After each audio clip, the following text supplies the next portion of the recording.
some of the most affected areas.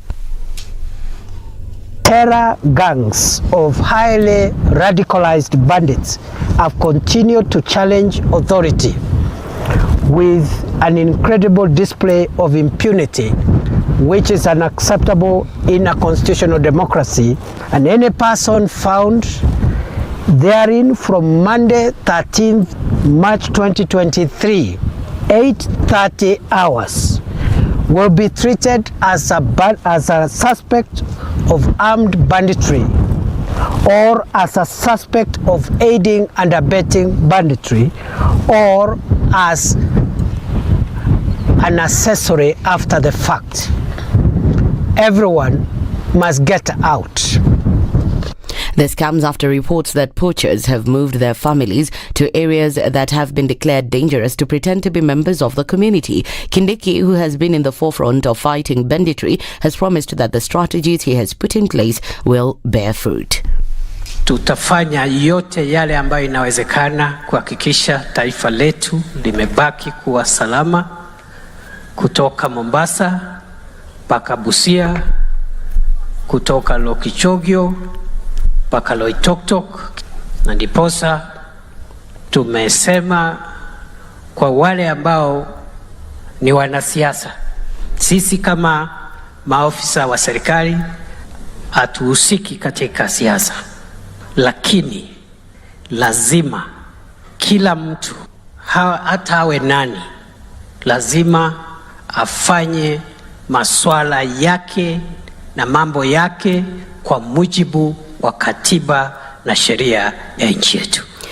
Azimio leaders will today continue holding the People's Baraza meetings in Kilifi County. According to the meeting schedule, Raila Odinga and his colleagues will hold a series of rallies and finally assemble at Mtwapa Stadium. Yesterday, Odinga, led by NARC Kenya's Martha Karua, Wipers, Kalonzo Musyoka, Eugene Wamalwa of DAP, as well as controversial Jubilee Secretary General Jeremiah Kioni, told members of the public to make sure that they join in on the big protest that will take place next week. This event comes as Raila Odinga says he will not be intimidated by anyone and continue with his plans.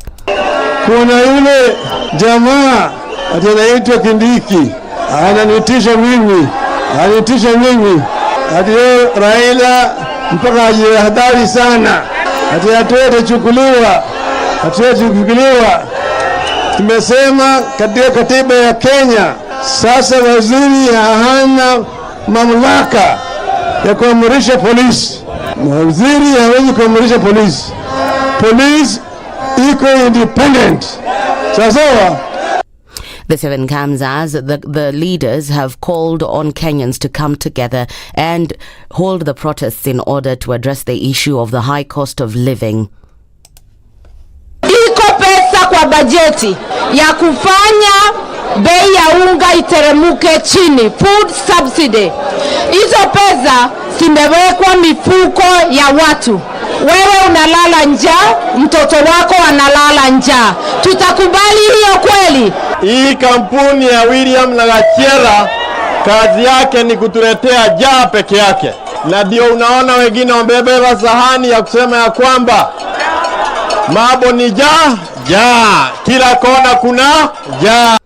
And a 2-year-old child who was reported missing from their home in Mlolongo, Machakos County on Friday has been found and reunited with his family. Baby Andrew Kinywa was found at Ogalo area in Matungu, Kakamega County, where he was reportedly abandoned at a home by an unknown person on Saturday evening. This event comes as the Directorate of Children's Services states that 6,374 cases of missing children have been reported between January and May in 2022. And in the international scene, at least 8 people have died after 2 boats capsized off the California coast. Emergency services say a search began after the boats got in trouble off Black Beach, San Diego. That's the Newswire. I'm Leah Ubaga.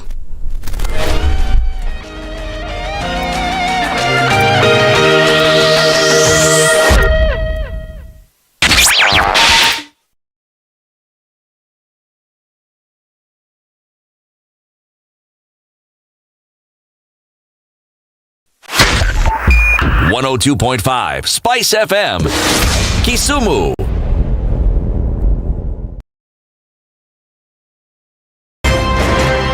You tuned into Kenya's biggest conversation. My name is Ramanya. Amen. Amen. So 1 hour is over? Yeah. Oh yeah. Okay. It gets over. Can you imagine in 20 minutes? what the big boys have also done? I'm very proud of myself. When you understand about partnership in politics, it's like the way marriage is these days. When you're looking for a wife, you're like, oh, you know, maybe you can help me pay for fees as I pay for the rent. Why should you have a lioness living in your bedroom? I have to tell you a story. I went for a prayer meeting, which was called for the spouses of candidates for senators and governors.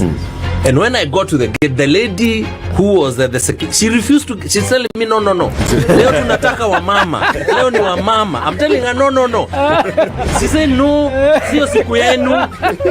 And I thought, there's a problem here, you know, because if it was a man, but this was a lady. It will be called First Ladies until you change the name. The Situation Room, Kenya's biggest conversation.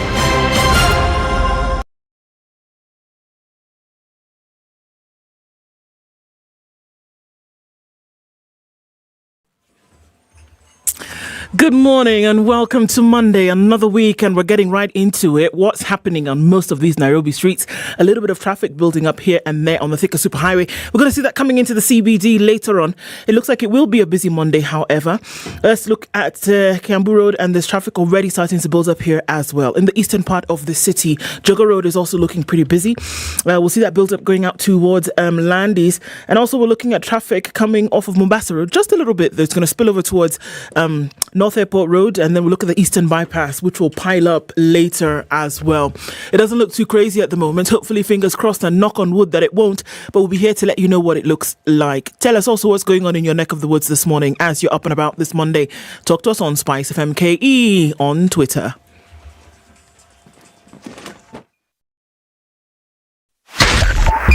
.5 Spice FM, Kisumu.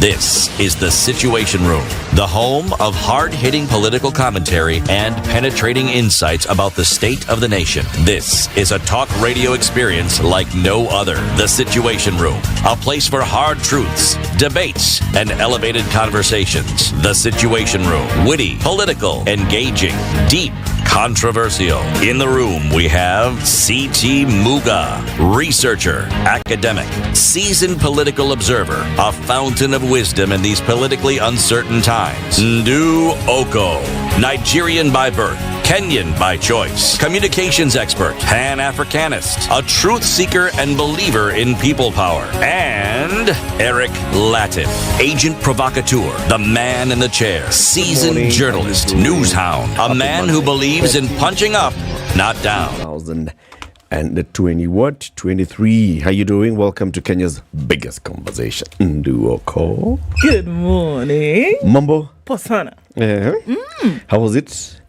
How are the batteries now? Well, they're charged, you know. Yeah. Are they not? Samba poa. Unasikiaje? Battery ziko aje? Nasikia poa. Hivyo ndio unasema? Bas. Sindio? Yes. I'm fine, thank you. Good. Fine, thank you. Yako iko aje? Poa kabisa.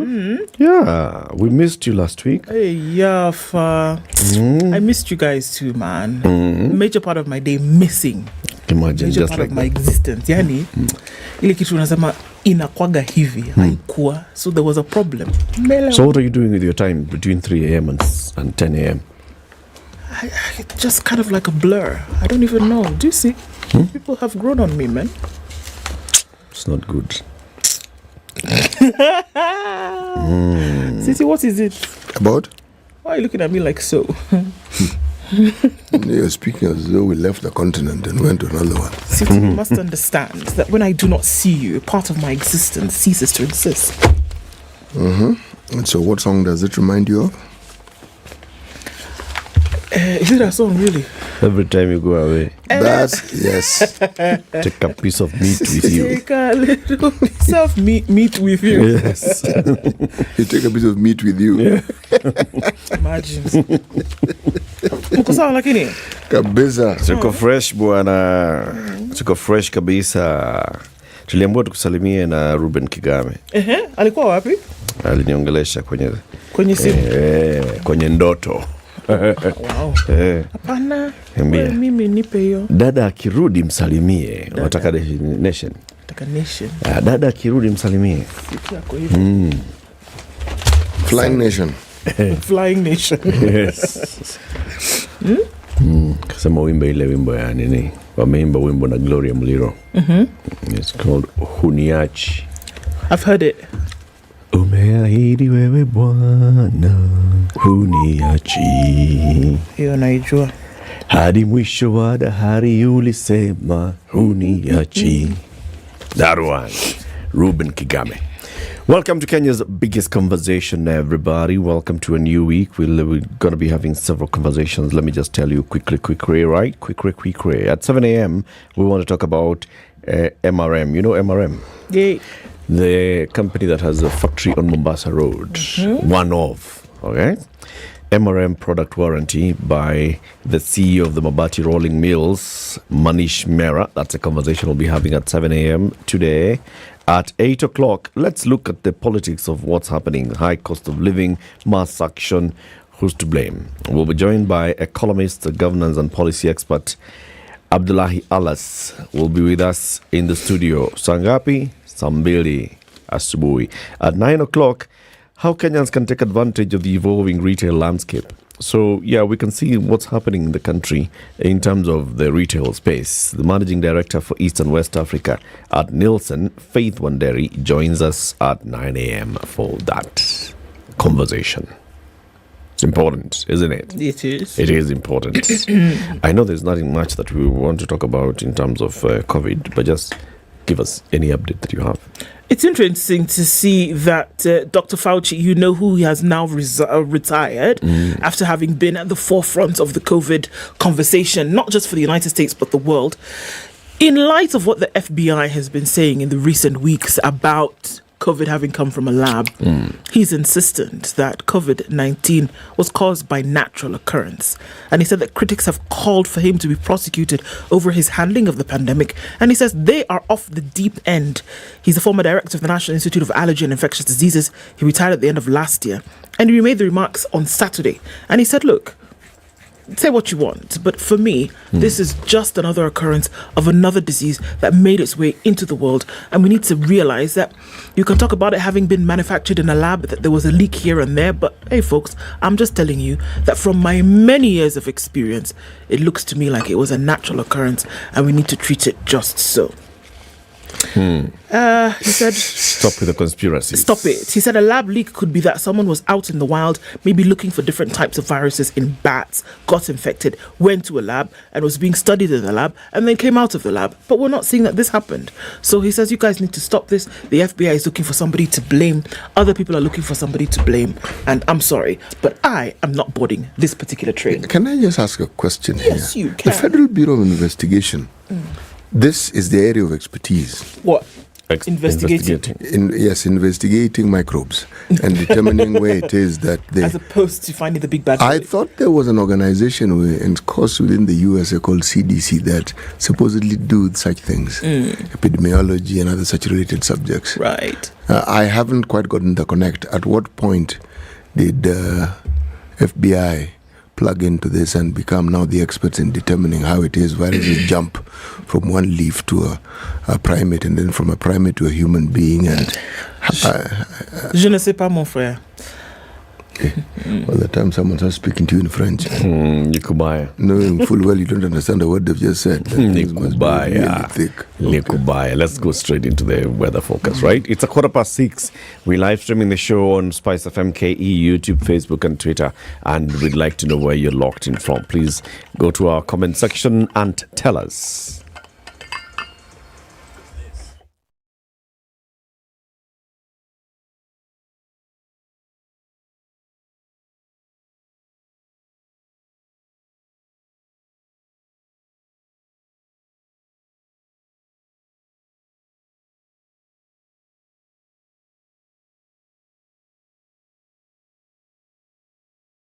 I know the sun is out in Nairobi at least. As you tembea, be careful. Manchester United are trying to sign anyone. Watch out where your children are. Please hide yourselves. Sugar and spice. I reached a point where suicide things were just going south completely. Something stopped me. It's God now. My mom's prayers.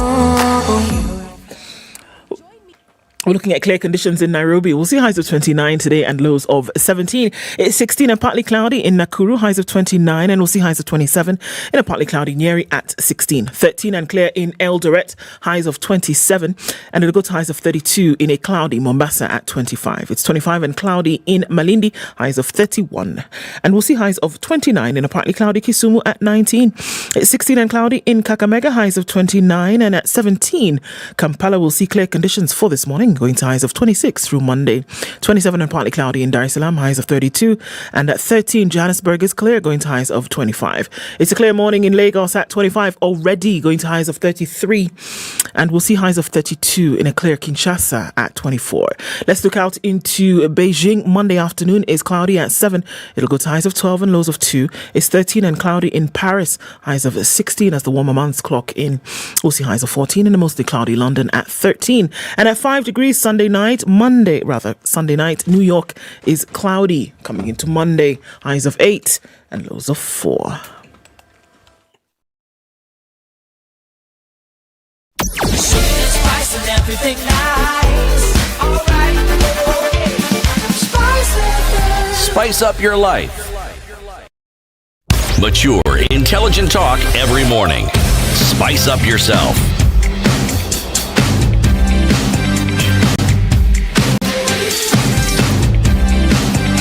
Mornings done right. 94.4. 17 after 6. Good morning, everybody. And we can see that you guys are tuning in. Fantastic to see you already. Dennis, good morning from Kapenguria, he says. Good morning and welcome back, good people. Tune in from Bamburi. Eric, Bado Arsenal tuko juu ya meza, according to Paul Buru. Yeah, I was watching that match yesterday and I thought, let me just allow the guy to enjoy his match. Robert Tobago says, good morning. Eric Sajida says, Eric Kisia like you guys. Okech Willingston is tuned in from Nakuru. Kaiser. Okech what? Okech Willington. Okay. You like it? Right. Okay. Willington. Not Wellington, Willington. Nice name. Kaiser Obed is tuned in as well. He says, Watu wangu Eric. Watu wako is Eric. Kaiser, better fix that real quick. Maybe he's just begun the statement with Eric and he's still continuing. Hey, give the brother a break. I have refused that all of us are Eric. Tuned in from Kwamthuzi in Mwengi. Welcome back, Ndu Asante. I missed being here as well. Hi to Eric and CT. Victor Diambo, Nduoko, yes. Good morning, welcome back, Asante. Here is my newspaper headline. What does it say? Fanyeni handsheki wahimizwa. Taifa leo. There's some other Swahili there that I will just embarrass myself. So, that's what's on the front page of the Taifa Leo today. Ondicho is tuned in as well. Monis Janeth, many hearts there, and says, good morning. Hello, sis. Wait a minute. Hello, sis CT Muga. I think he got something just off there. CT's not a sis. But okay. Idewa Francis is tuning from Mombasa, and Michael Mnangat tuned in as well. Jeffrey Koech says, good morning. Simon Odhiambo, good morning, friends. I wonder whether Kenya has attained independence. And he says Magarini is still dry. Oh, yeah. Alar? Martin Mafula, Kip Kemoy, Ronald, Jackins Kwaben tuned in this morning. Newton, Mbuchi, Noah. We can see all of you guys online this morning. Thanks for joining us. Karibuni sana. Karibu kila mutu. Kenya's biggest conversation. City, do like that. I will do precisely like that, meaning I will follow instructions. This week, I am going to deviate slightly from the norm that I have followed. I am not going to look at proverbs from a particular country. I have decided to celebrate an author that puts this continent on the map in a way that very few others have. And on the 17th of June this year, that book that he is perhaps best known for will be 65 years old. On the 17th of June 1958, that is 3 months after I had been born. Exactly 3 months? And just approximately 3 months. I am 3 months older than the book. I know what I'm gunning for here. But Things Fall Apart was actually published by Heinemann. Yes. This book has been translated into 60 languages. 60. Okay? And has sold over 20 million copies. Now, it can't compete with the Bible, which according to the Guinness Book of Records is the world's best-selling book at over 5 billion. Okay? But 20 million is... not bad. It isn't chump change. Okay? Yes. I'm focusing on the book and I'm looking at the proverbs that were cited in that book. Not just the meaning, but the contextual relevance of it. Yeah. Now you'll ask, why this book? Well, I've been thinking of this country that we live in, and I've been thinking about the leadership, and I've been looking at everything that is happening. And as far as I can see, the center isn't holding very well. Yes. So before things actually fall apart, perhaps we need to relook and understand how it is we can rejig this whole setup so that we are on an even keel. All right? Can I now get to the proverb? Yes. Tafadhali. Eh? Hiyo ni kabisa, eh? Okay.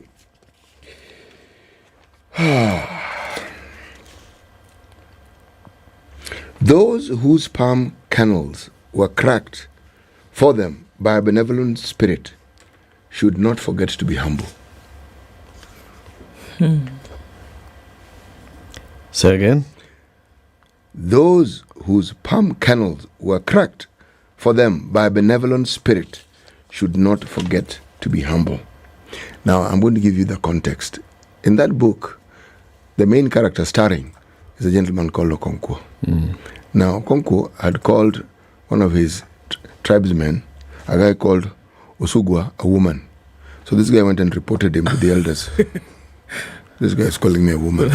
Just look at him. Look at what he's saying. So as this was going back and forth, an elderly gentleman who was wiser looked at Okonkwo and told him, you listen very carefully. Those whose palm kernels were cracked for them, by a benevolent spirit should not forget to be humble. When good fortune comes your way, don't go around giving yourself credit for it. Interesting. It's a good one. Very. Hey, it's a good one. Let's look at the headlines, shall we? Let's do it. On the front page of the Standard this morning, the hot mess that is junior secondary. We're still in a hot mess, according to this headline. Looking at the numbers, a visit to schools and what it shows. We'll look into that story later. Ruto, Raila trade words on calls for defiance. All right, that goes on. Kindiki in new threat to eliminate bandits. He talks about a 24-hour ultimatum to residents to vacate suspected bandit hideouts in 6 North Rift counties. Professor Kindiki also banned non-security aircraft travel in several areas. So, okay, we'll look into that in a bit. On the front page of The Nation, public servants set to lose perks. Uphill task. Salaries Commission reveals that among those targeted for review are retreat, sitting and non-practice allowances, but acknowledges that its efforts to lower the wage bill have faced a strong resistance. And Ednah, for your pleasure, on the front page of The Nation is a picture of the lovely Lynn Mengich. Okay. Residents in bandit areas given 24 hours to move out. That's also there. No way, Ruto tells Raila on call to stop selection of electoral commissioners. And ministry's 53 billion shilling boost to pay junior secondary teachers. That's on the back page of The Nation. So maybe there'll be some money out here. Education given 597 billion shillings in the new budget proposal. That's what I've got. Alrighty, let me tell you about the Business Daily. What's on the front page? Okay, remember we are in March, coming to the end of the first quarter, coming to the end of the financial year for very many companies. Now, this is a time when companies declare dividends. This is a time when companies start paying out dividends. Dollar shortage to worsen as dividends repatriation starts. The repatriation by listed multinationals and firms with significant foreign shareholding looks set to worsen the effects of dollar shortage that have seen banks run out of the greenback on some days. Blue chip companies like Safaricom, BAT, Kenya, Standard Chartered, Bamburi Cement, Stanbic Bank are entering their dividend season, with the banks expected to issue outsized payouts after reporting record profits for the year ended December 2022. So, mop up the dollar, send the dollar to the shareholders. Nyinyi mubaki mujisort. The other headline there is there's a photo of Safaricom Chief Executive Officer Peter Ndegwa, which is the headline, the front page of the Business Daily today. And the headline here is, "I'm not leaving," says Safaricom CEO Ndegwa amid departure speculation. He told the Business Daily in an interview that his employment terms with Safaricom are not tied to the 3-year contract cycle that was offered to his predecessors, Michael Joseph and the late Bob Collymore, who were expatriates. He's been at the helm of East Africa's most profitable company since April 2020, but has been the focus of speculation in recent days as a vicious game of musical chairs and revels at the company's headquarters in Nairobi. But the career manager says he is not worried about his future at the company, and so he'll not be drawn into the speculative debate about his tenure. He has already been drawn into the speculative debate. He will refuse to get into those murky waters. He has already gotten into it. No, he will not go any further than how he's just dipping a toe in it.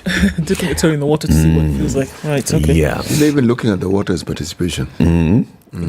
Higher. The ticker headlines: 230 billion defaults compound cash-strapped water companies' woes. The water service providers across the country are having difficulties getting new loans to finance major projects after they defaulted on loans amounting to 230 billion shillings. Okay. Another one. Kengen reveals industrial park plans. It says 2025 is the start date of constructing its Naivasha Industrial Park that targets large firms such as those producing fertilizer and steel, offering hope to the project that has been planned for many, many years. What's on the front page of the Star?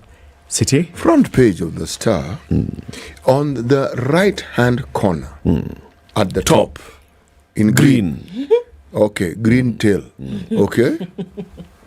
DP Gachagua, okay, quoted as saying, "Our 17-hour talk and how Ruto settled on me as deputy."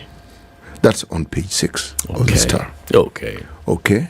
The bang in the middle headline, smack in the middle. Fight back. Leaders marshal to train guns against Azimio boss. Discredit mass action. UDA launches big war against Raila campaign. Then, just below it, President Ruto's allies' clarion call is that there is no room for negotiation with the opposition. That story is on page 4 and 5.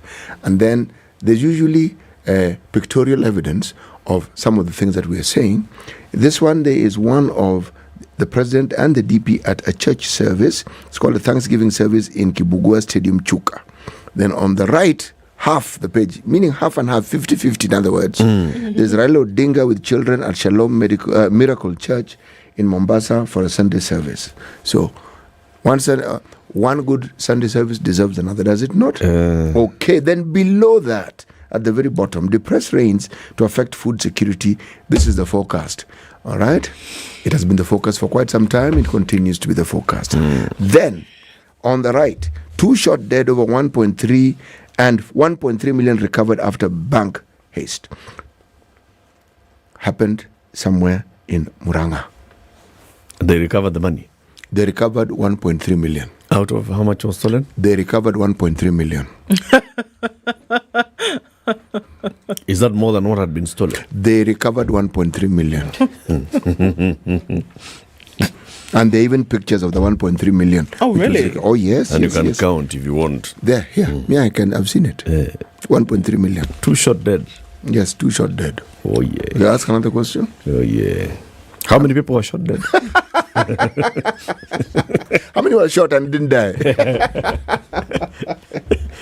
Okay, let's take a break. We'll look at the headlines in detail shortly. It's 6:30. This is Kenya's biggest conversation, the station that reminds you how to fly. Fly better with Emirates, because Emirates gives you the best treatment, especially on business and first class. Let's just say, Okay. This is the Situation Room, the only way to start your day. I have a brother. He was a pilot. He was laid off. He came to a policeman. He messed up. He went from a pilot to a policeman. Exactly. He stole a jet. Yeah. In fact, you should be lucky he was not court-martialed. The Spice Drive. Big hair and the biggest hits from the best decade.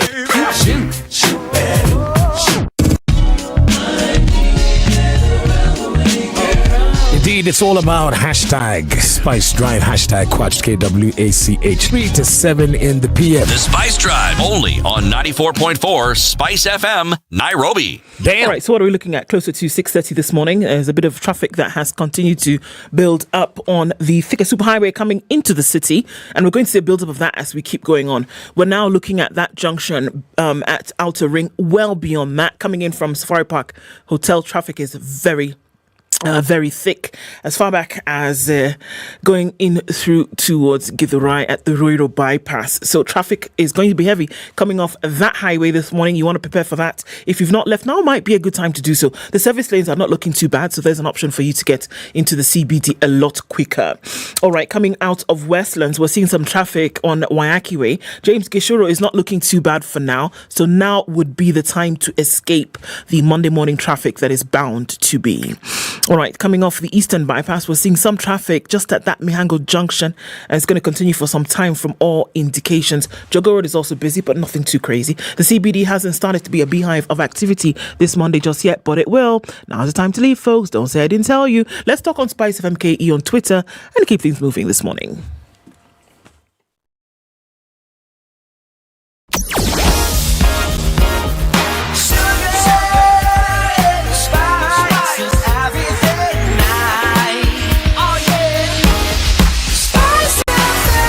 Spice up your life. Mature, intelligent talk every morning. Spice up yourself.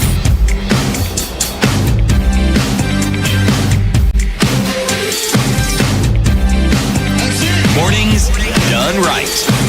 94.4 Spice FM. Junior secondary is a hot mess. Yeah. How so? All right, let me tell you. Education. A visit to schools shows that lack of teachers, slow distribution of textbooks. These textbooks have not reached yet. They're going nowhere. Additional levies burdening parents and logistical nightmares as a result of the failed disbursement of capitation money. It's hurting learning in public schools. They told us money was supposed to be out 2 weeks ago. Well, okay. The sticky issues. 1,137,179 learners reported to JSS across the country. 15,000 shillings. Nearly 2 months after rolling out JSS, schools are yet to receive a coin. Yani 1 shilling of the 15,000 shillings capitation per learner. So can you see where the mess now would come from? Comes up. And no money has been released. Not a shilling. We were told that this was going to happen by the end of February. We're now almost at the eyes of March, and that has not happened yet. No money has been released towards printing and distribution of grade 7 textbooks. That has not happened. So, it's a bit of a problem, y'all. And they're saying this is now where the mess is coming from. We also saw the interview by the Deputy President, Rigathi Gachagua, yesterday, and he talked about the fact that, look, in its whole structure, CBC is not a bad idea. But we are seeing that there's some infrastructure problems, and we're going to have to sort that out. Okay? So delayed monies from state, extra levies are paralyzing junior secondary. Education Cabinet Secretary Ezekiel Mashogu is on the spot for failing to push for the immediate release and disbursement of the 9.6 billion shilling capitation to schools to implement JSS. The question is, why has this money not been released? It's now emerging as well that slow distribution of schools, additional levies burdening parents, and the many logistical nightmares in JSS rollout is as a result of this failed disbursement. Appearing before Senate Education Committee last week, Machogu said the disbursement delay was occasioned by a lack of accurate, get this, data captured in the National Education Management Information System, or the NEMIS. He says, you cannot give out funds on guesswork. We have to get a specific figure to avoid cases of the government losing out funds in the process. We wanted to get this information right, which we have now, and anytime from next week, which is now this week, we will release the money. Kabisa. You get it? He said, of these million learners, he said, we're also waiting for the supplementary budget, which was also been passed, and the money is allocated so that we will be waiting for the exchequer again by next week, and the money will be dispersed to various secondary schools. So this next week is now here.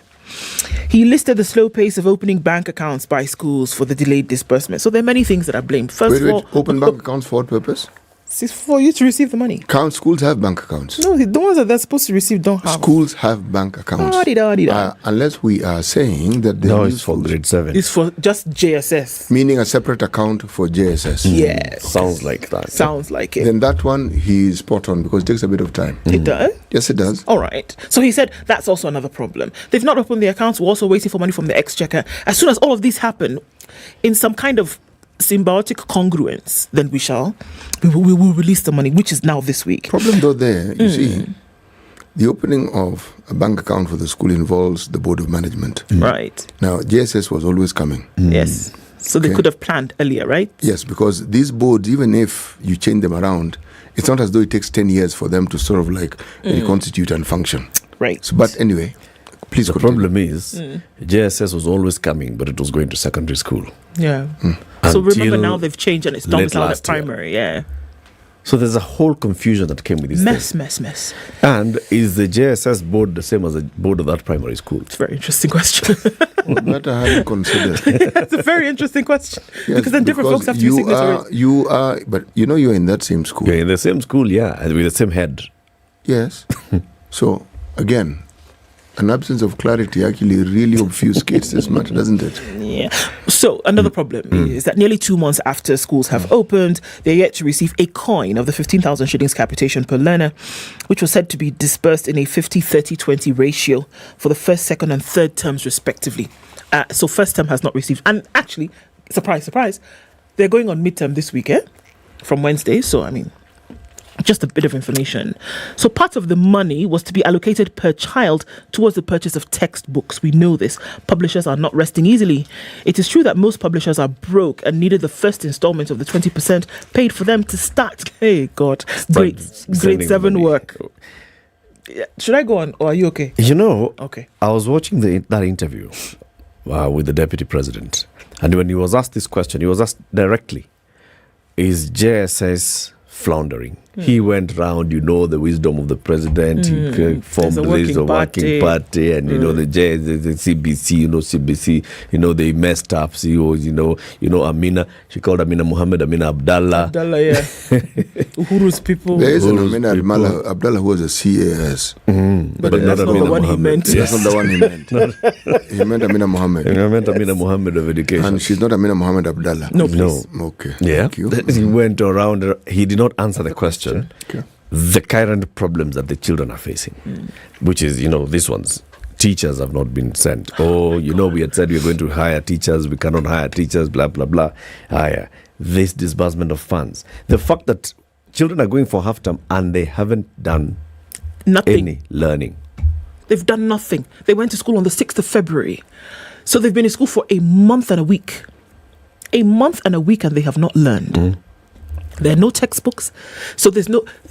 And we're not talking about that there are textbooks in a warehouse somewhere waiting for them to move. Publishers are saying they have not even received the money for them to even start the work of printing the books.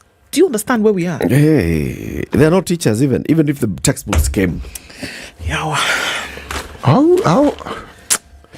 This is a situation that is happening right here, right now. It's crazy, and it's a current thing that's ongoing. And the government is basically not addressing it as an issue. It's going around into the wisdom and all those things. It's madness. It's madness. The other big one is the security. Kindiki has now new threats to eliminate bandits. Okay? What is that story? It's on page 5 of the Standard today. The 24-hour ultimatum issued to residents to vacate suspected bandit hideout in 6 North Rift counties expires today. Consequently, Professor Kithure Kindiki yesterday gave residents until 8:30 a.m. to leave huge suites located largely in forests, valleys and escarpments that he declared scenes of crime. as the government escalated the security operation in these counties.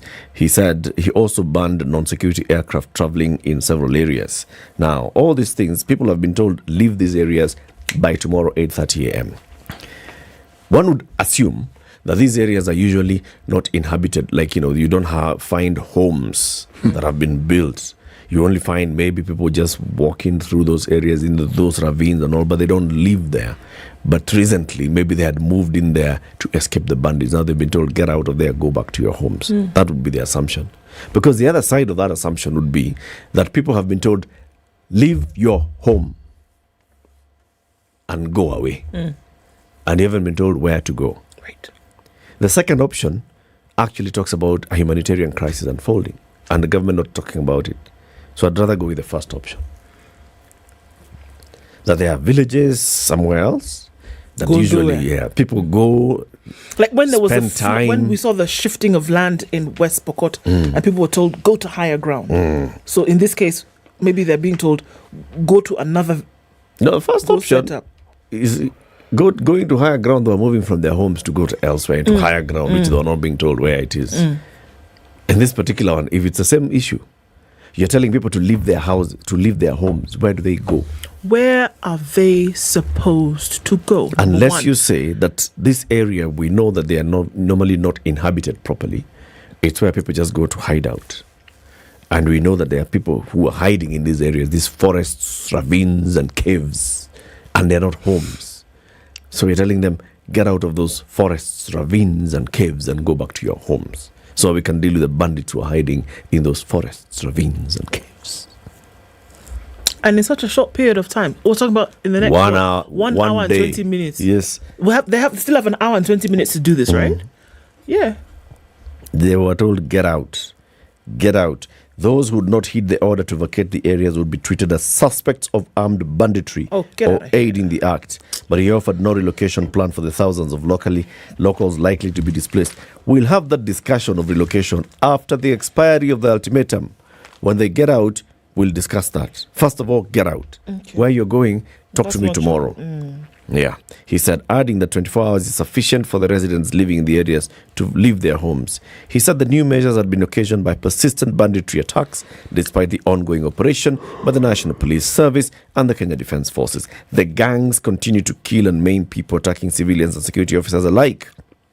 135 people, including 20 police officers, have been killed in the last 7 months, with a dozen others killed last week. Can you imagine? And as he was talking about this, some more attacks were taking place. He was in Samburu.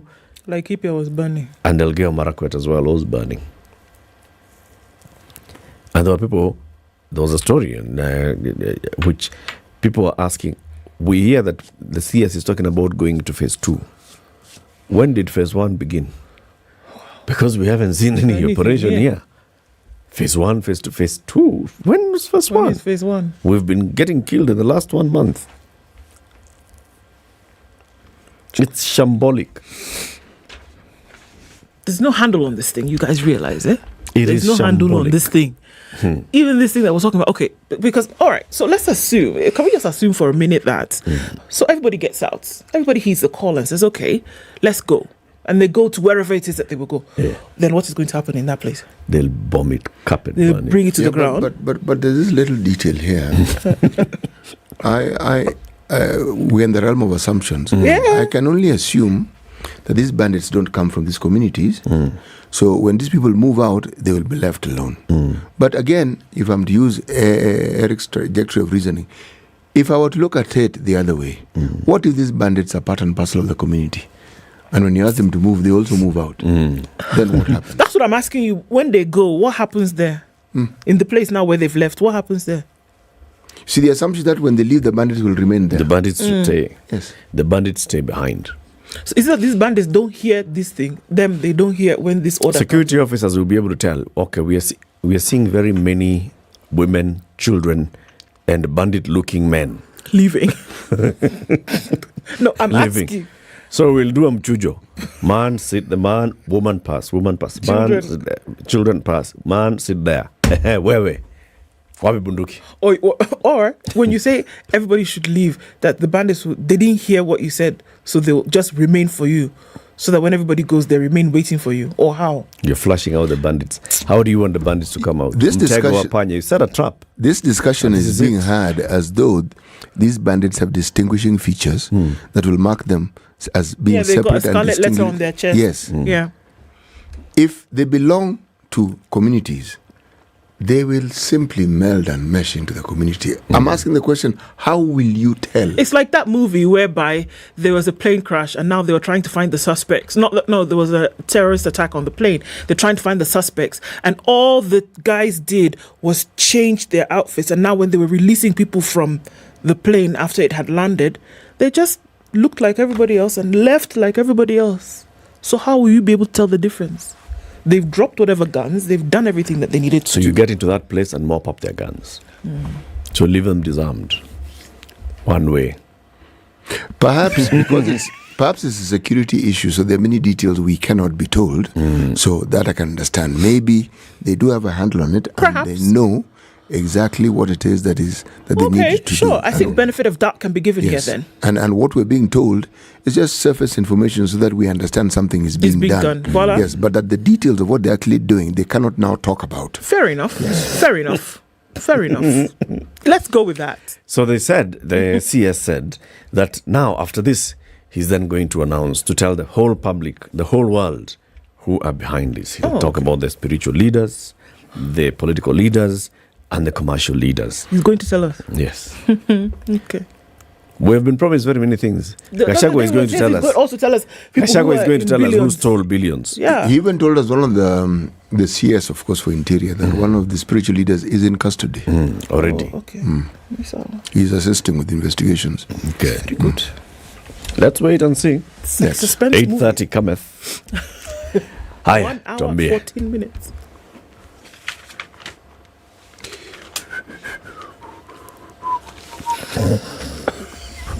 All right. Now, let me look at the story on page 2. Yeah. Depressed rains to affect food security. Please forgive me. I'm a bit disturbed. Yeah, forgive me. Because I'm looking at this story. It's disturbing enough, but then there's a picture, okay? At the top of that particular page. And in that picture, there are governors. There is Embu Governor Cecily Mbarire, Nakuru's Governor Susan Kika, and Council of Governors Chairperson Anne Waiguru in New York City during the CSW 67 Investment Forum. Waiguru said Kenyan women leaders had harmonious deliberations on resource mobilization, development objectives, priorities for Kenya. I'll tell you why this thing is disturbing me. Tell me. Everything that has to do with foreign travel disturbs me. Why? Cost.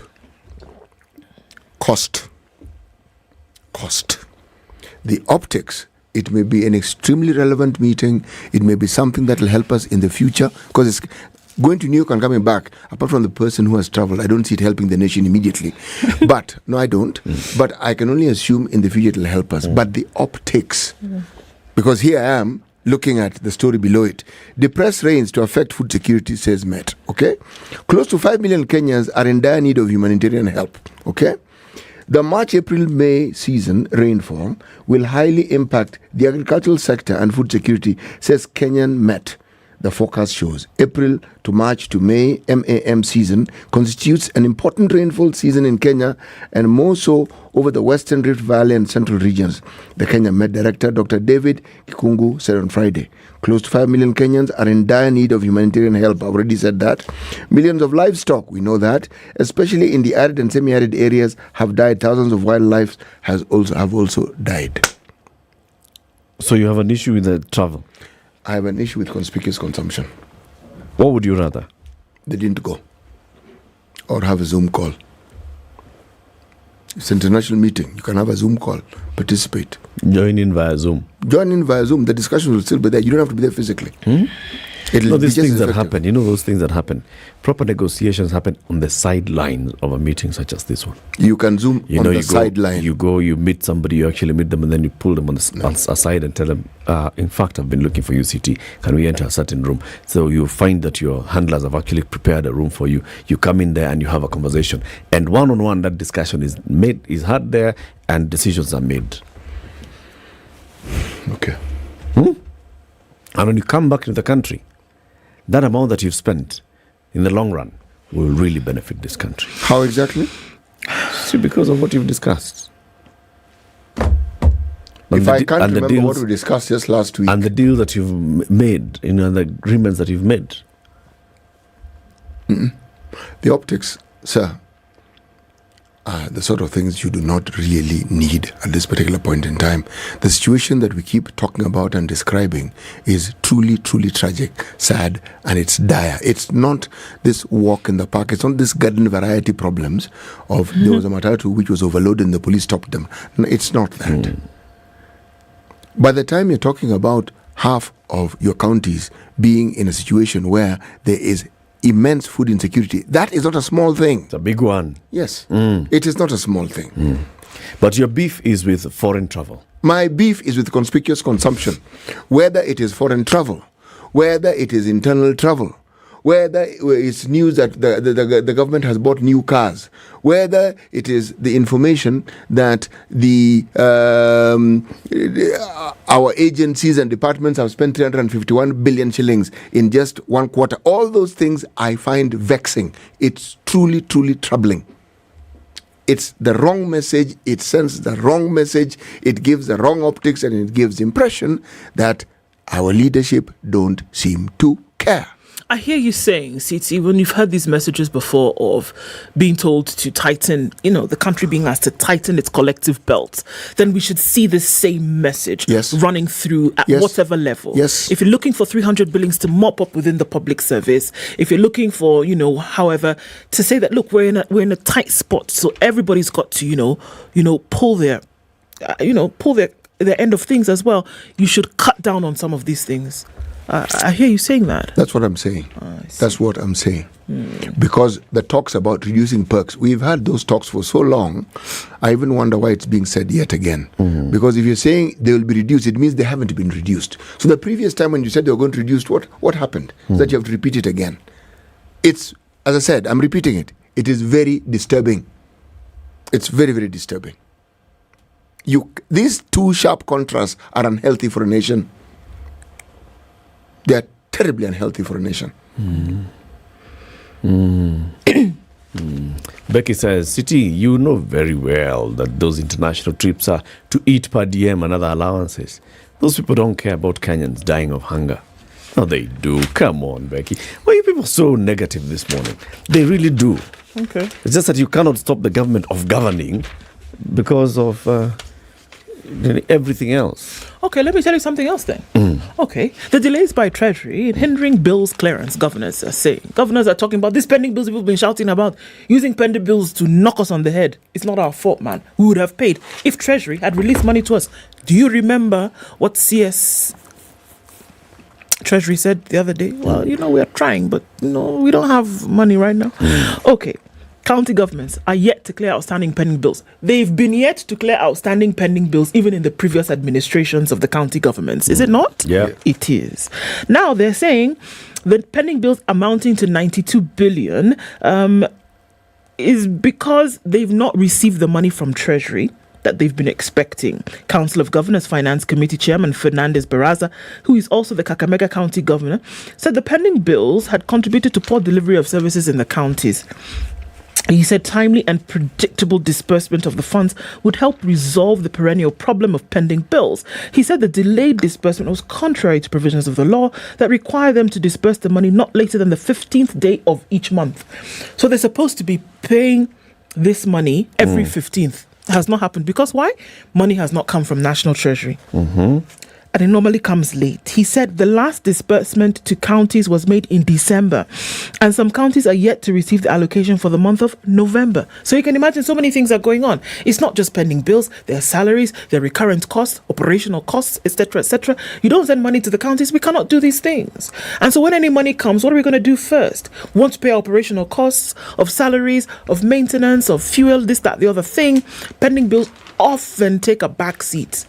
That's the problem. Yeah. And he's saying, until and unless Treasury releases this money, you people should stop beating us over the head with this pending bill story. So regularize how money comes to the counties. Then You now said it's ask those 15th of every month. Let us have it on 15th of every month. We are now on the 13th of March 2023. The last money you sent to us as counties was in December. How are we supposed to operate? And then you people keep shouting every day pending bills. How do you want us to do it? Let's give this thing perspective, shall we? The previous government on many occasions talked about releasing money specifically to clear the pending bills. Some of those monies were actually, released. Now, were they? I said some. Were they? Yes, they were. They were. That's why I said not all. Some were. Now, do we see a reduction in the pending bills? Do we see a report that this is what was, this is what is? Or do we see an increase?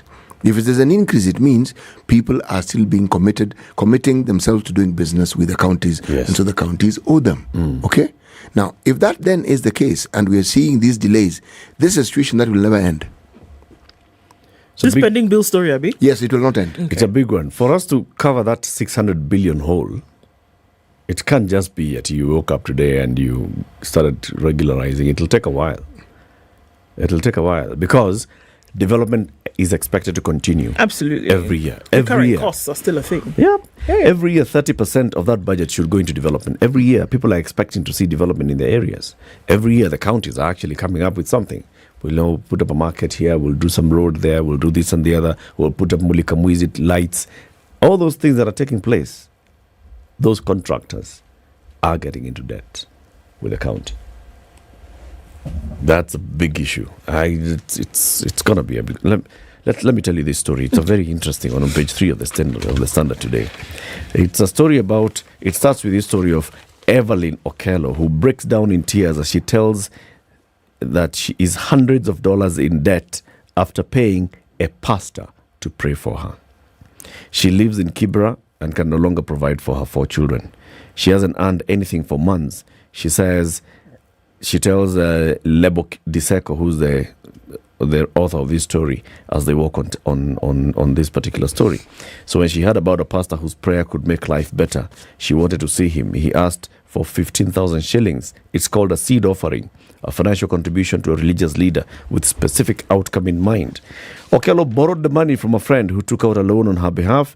She had been told that this pastor's prayers were so powerful that she would see a return on her money within a week. Wow. But the miracle never came. In fact, things got even worse. The loan her friend took out has ballooned due to unpaid interest.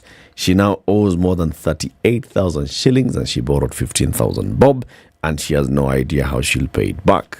Her friend has stopped talking to her and she still has no job. Where's the pastor? Pastor? Who did miracle prayer? See, pastor prayed. You wait for your results. Yeah. The practice stems from what is known as a prosperity gospel. Yeah. It's what's happening. So there are very many people who are basically being conned out of their money by people who claim to be pastors who can pray for you. Just put in a seed. That story never ends. It was there. It has been covered in Kenya. You know, the 310, Tuma 310, Yambegu to Kuombe. And people, folks keep going for it. Yes. Yeah. Even if another one were to come up today and say, pay 715, folks will pay, and they will say, oh, okay, that figure sounds like it could be something heavenly. So, let's look for it. People will come out today and pay and look for an answer. Yep. Such individuals thrive where the levels of distress and the levels of want are heightened. Because what we're seeing here is just the desperation that people have. Because what do you think spirals you to this magic thinking? That money... You are so you've tried everything else. And then someone comes and tells you, look, it worked for me. And the reason why it's not working for you is because you've not sown a seed. Yeah. Yes, exactly. Yeah. So you do the same. You sow a seed, you expect at least to see something happening. You're sick, you want to be healthy. You are living in abject poverty, you just want something better for yourself and for your children. It's bad. There are, in fact, some pastors who say, this kind of publicity, It works well for them. One was bragging that after a story appeared on the TV, that Sunday, the next Sunday, church was full. People were coming to say, "Huyu pastor ni nani?" It's madness. Good morning. Time for the news. 7 a.m. Spice up your life.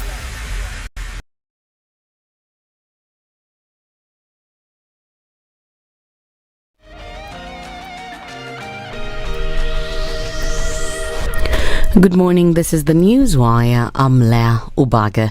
Deputy President Rigathi Gachagua has reiterated that William Ruto's government won't be swayed by the opposition nor welcome Azimio leader Raila Odinga into the government as it was during Uhuru Kenyatta's regime. In an interview with journalists, Rigathi defended his previous statement when he compared the government to a company with shares, saying that Ruto will prioritize his people in government appointments. Gachagua has emphasized that the Kenya Kwanza government will reward their staunch supporters and those who worked hard to ensure Ruto came into office.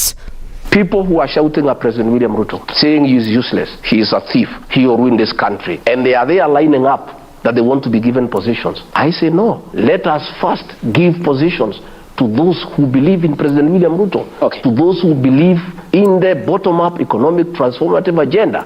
Those are the people who will help him. And let me tell you, that is a mistake President Uhuru Kenyatta made. He went and brought people through the handshake who did not believe in the Big Four agenda. Regarding party democracy, Gachagua has dismissed the notion that Ruto's government aims to disband parties to restore the one-party system. In addition, Gachagua says the government of Kenya Kwanza has no revenge against the existing administration. When I said in Kasarani that we inherited a dilapidated economy, people thought that I'm bitter with President Uhuru Kenyatta. I was just simply being honest. When I said we got empty coffers, I was simply being honest. People mistake honesty with bitterness. We harbor no bitterness. We have come in, Jubilee people are with us, ODM people are with us. We have taken action against nobody. We have not used the criminal justice system to hurt anybody. We are open. We are saying, come, we talk, we work together, we are willing, we have no problem with anybody.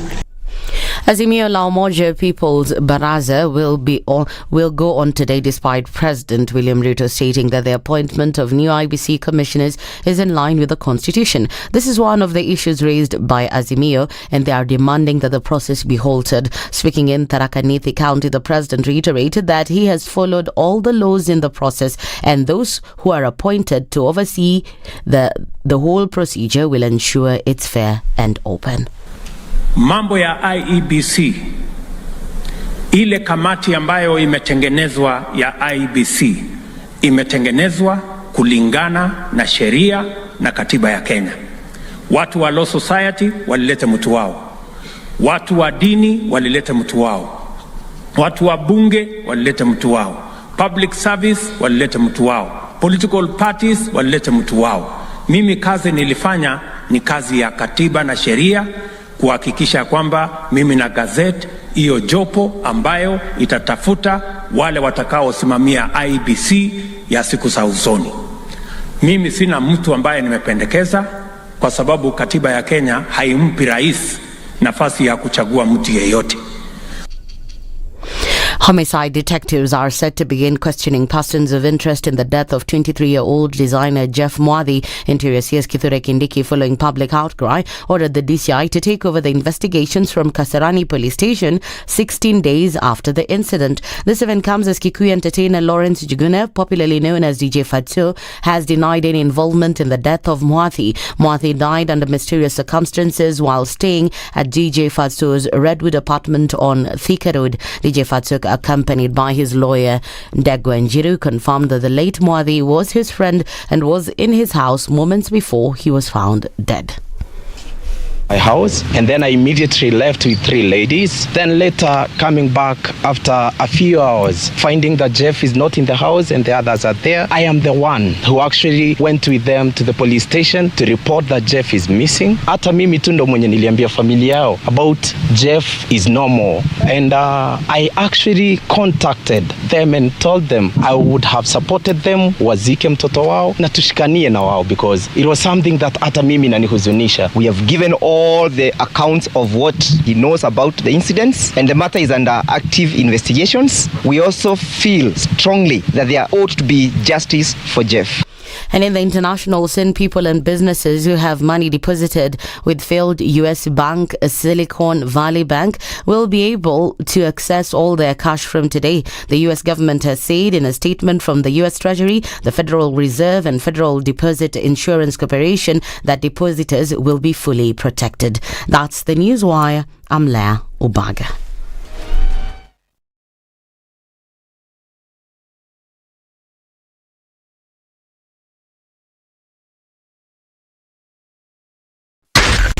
SpiceFM, Nakuru. Really busy traffic on Jogo Road this morning, getting out into the city, and the CBD is where we'll probably see most of the action this Monday morning.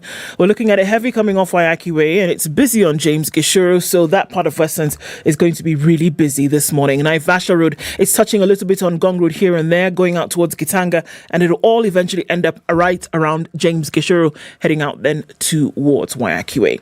It's busy on Kiambu Road. We're looking at in and outbound traffic. It's probably all inbound. I don't know how many lanes we are at right now, but Kiambu Road is very, very busy.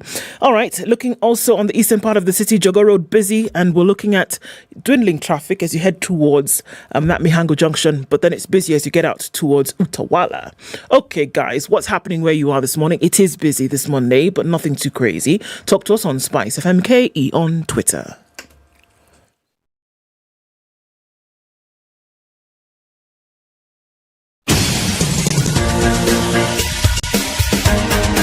This is the Situation Room, the home of hard-hitting political commentary and penetrating insights about the state of the nation. This is a talk radio experience like no other. The Situation Room, a place for hard truths, debates, and elevated conversations. The Situation Room, witty, political, engaging, deep, controversial. In the room, we have C.T. Muga, researcher, academic, seasoned political observer, a fountain of wisdom in these politically uncertain times. Ndu Oko, Nigerian by birth, Kenyan by choice, communications expert, Pan-Africanist, a truth seeker and believer in people power, and Eric Latin, agent provocateur, the man in the chair, seasoned journalist, news hound, a man who believes in punching up, not down. This is the Situation Room, 7 minutes the only way to start your day. Second hour of the Situation Room. Happy Monday. Where are you locked in from? Wherever you are, if you're watching us on KTN Home or SpiceFM, or watching us online on YouTube and Facebook, this is Kenya's biggest conversation, and thank you very much for joining us. For the next 1 hour, let's talk about roofing systems, okay? Roofing solutions. And we're joined by the CEO of MRM Limited, Manish Mehra. He's here to talk to us about MRM and what they do and the warranty of the products they produce. Good morning, Manish. Good morning. Karibu sana to Kenya's biggest conversation. Yeah. Thank you so much. Thank you, everyone. You know, we'll be talking about how to make sure that our roof is fine. To welcome you, though, we are going to have the day's proverb. Now, the day's proverb usually comes from our friend C.T. Muga. This week, he's decided it's not going to be from any particular country. This week's proverbs are going to come from a book. Yes, there is a famous African author who comes from Nigeria known as Chinua Achebe. And in his book, Things Fall Apart, analysis have been done of the proverbs that are mentioned within the book, and even categorized into what sort of genre they fall into, what themes they fall into. So I picked up some of these proverbs, and that's what we are going to be looking at this week. But the reason is this: on the 17th of June, this book, Things Fall Apart, will be 65 years old. I was mentioning to my colleagues earlier on, I am 3 months older than this book. So that was in response to when you asked me when my birthday is. Now, if you can't do the arithmetic, I really can't help you. Yes. Okay. But I did the arithmetic. I'm good. I know. Okay. The proverb: those whose palm kernels, in other words, not kennel as in where dogs live, were cracked for them by a benevolent spirit, should not forget to be humble. Those whose palm kernels were cracked for them by a benevolent spirit should not forget to be humble. Yes. those on whom good fortune has shone should not forget where the good fortune has come from. Can I help a little bit? Please do help. So palm kernels is the remnant. So when you crush the palm fruit and you extract the pulp and the oil, you remain with a really hard nut. And inside is a little like fleshy, maybe hard to fleshy seed that kids would then take and crack and eat. But it is very hard to crack. And most times somebody would need to take a heavy stone and crack it for you. Kids would hurt themselves. I remember doing it as a child. Kids would hurt themselves trying to crack the nut. So your folks or somebody else, with a little bit more strength would take it and crack the nut, and then you could eat the thing inside. So if you got somebody to crack many nuts for you and you have 10 that you can eat, it was a great thing. I'll never forget it. Manish, do you relate with this problem?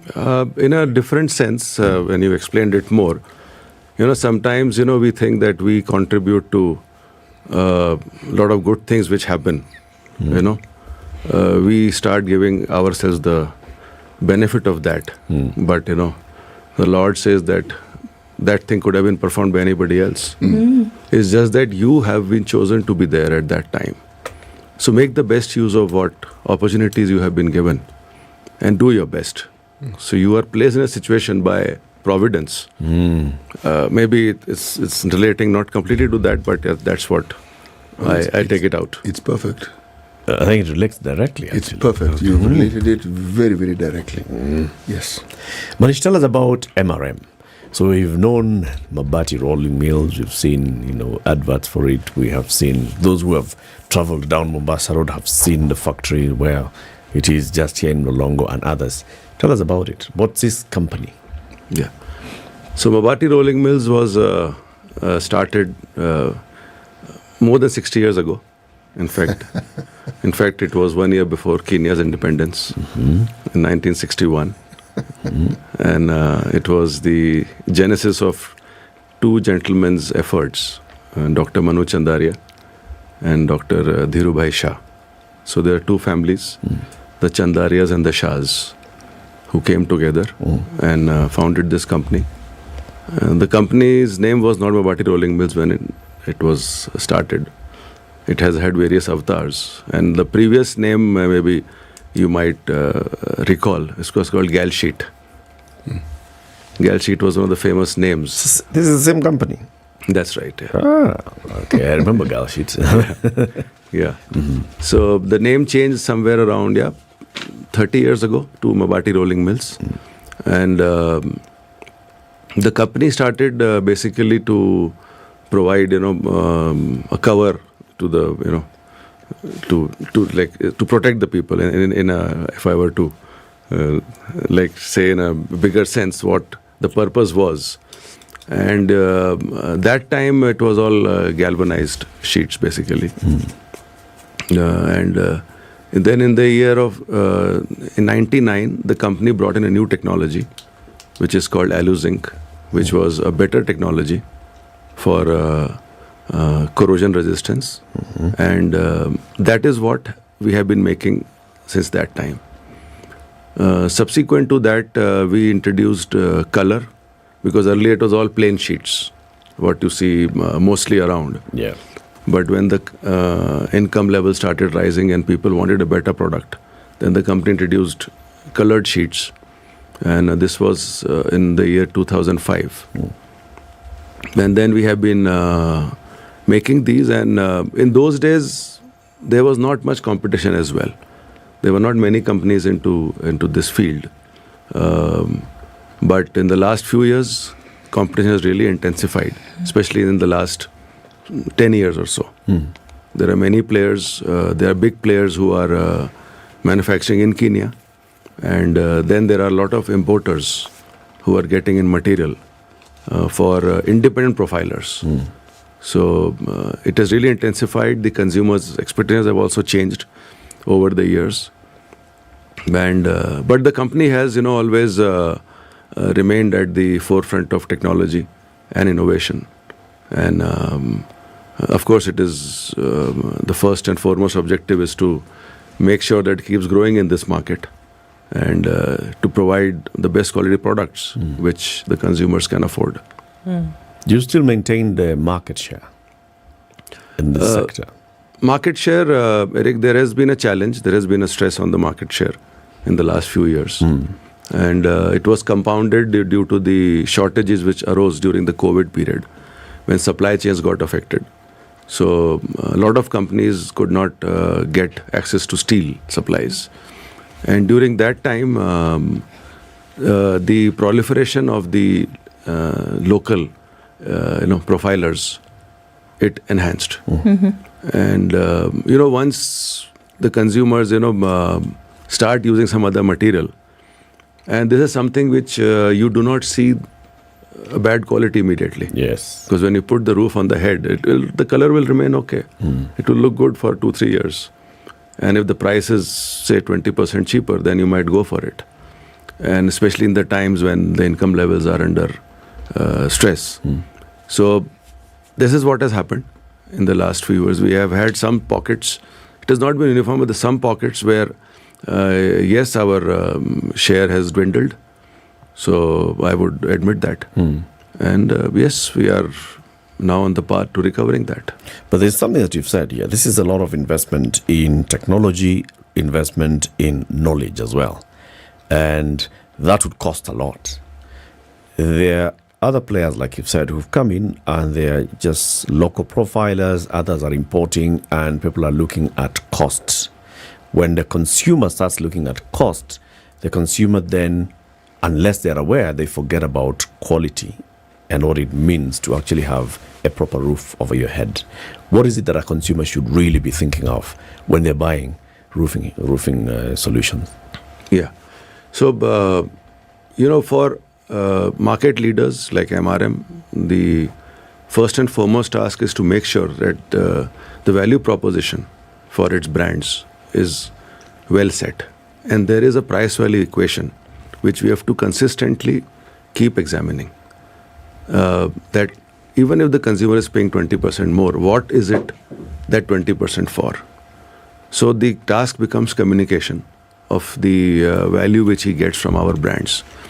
And we have been embarking on that journey in terms of communicating to the customer that if he is buying this brand from MRM, it will last that much longer, and hence, the price which you are paying right now is probably worth it. It's a tough ask, and it's not so easy to again, it comes back to that mathematics thing.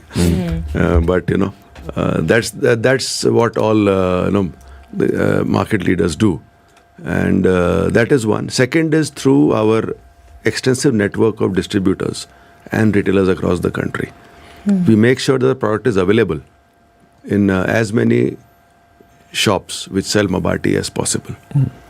So on one hand, we create brand awareness, we do the communication, and when the consumer goes there in the market and buys, if he or she does not find the product, then also we lose at that stage. So these two tasks go hand in hand, creating awareness and ensuring availability. Because if you miss out on one of them, then it's a challenge.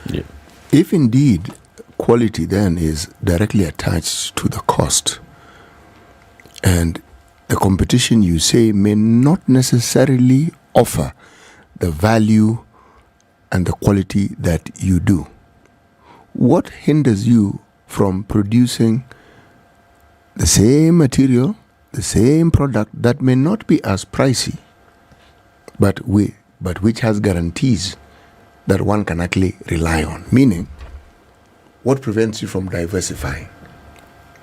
Yes. That's a good question, Mr. Buga.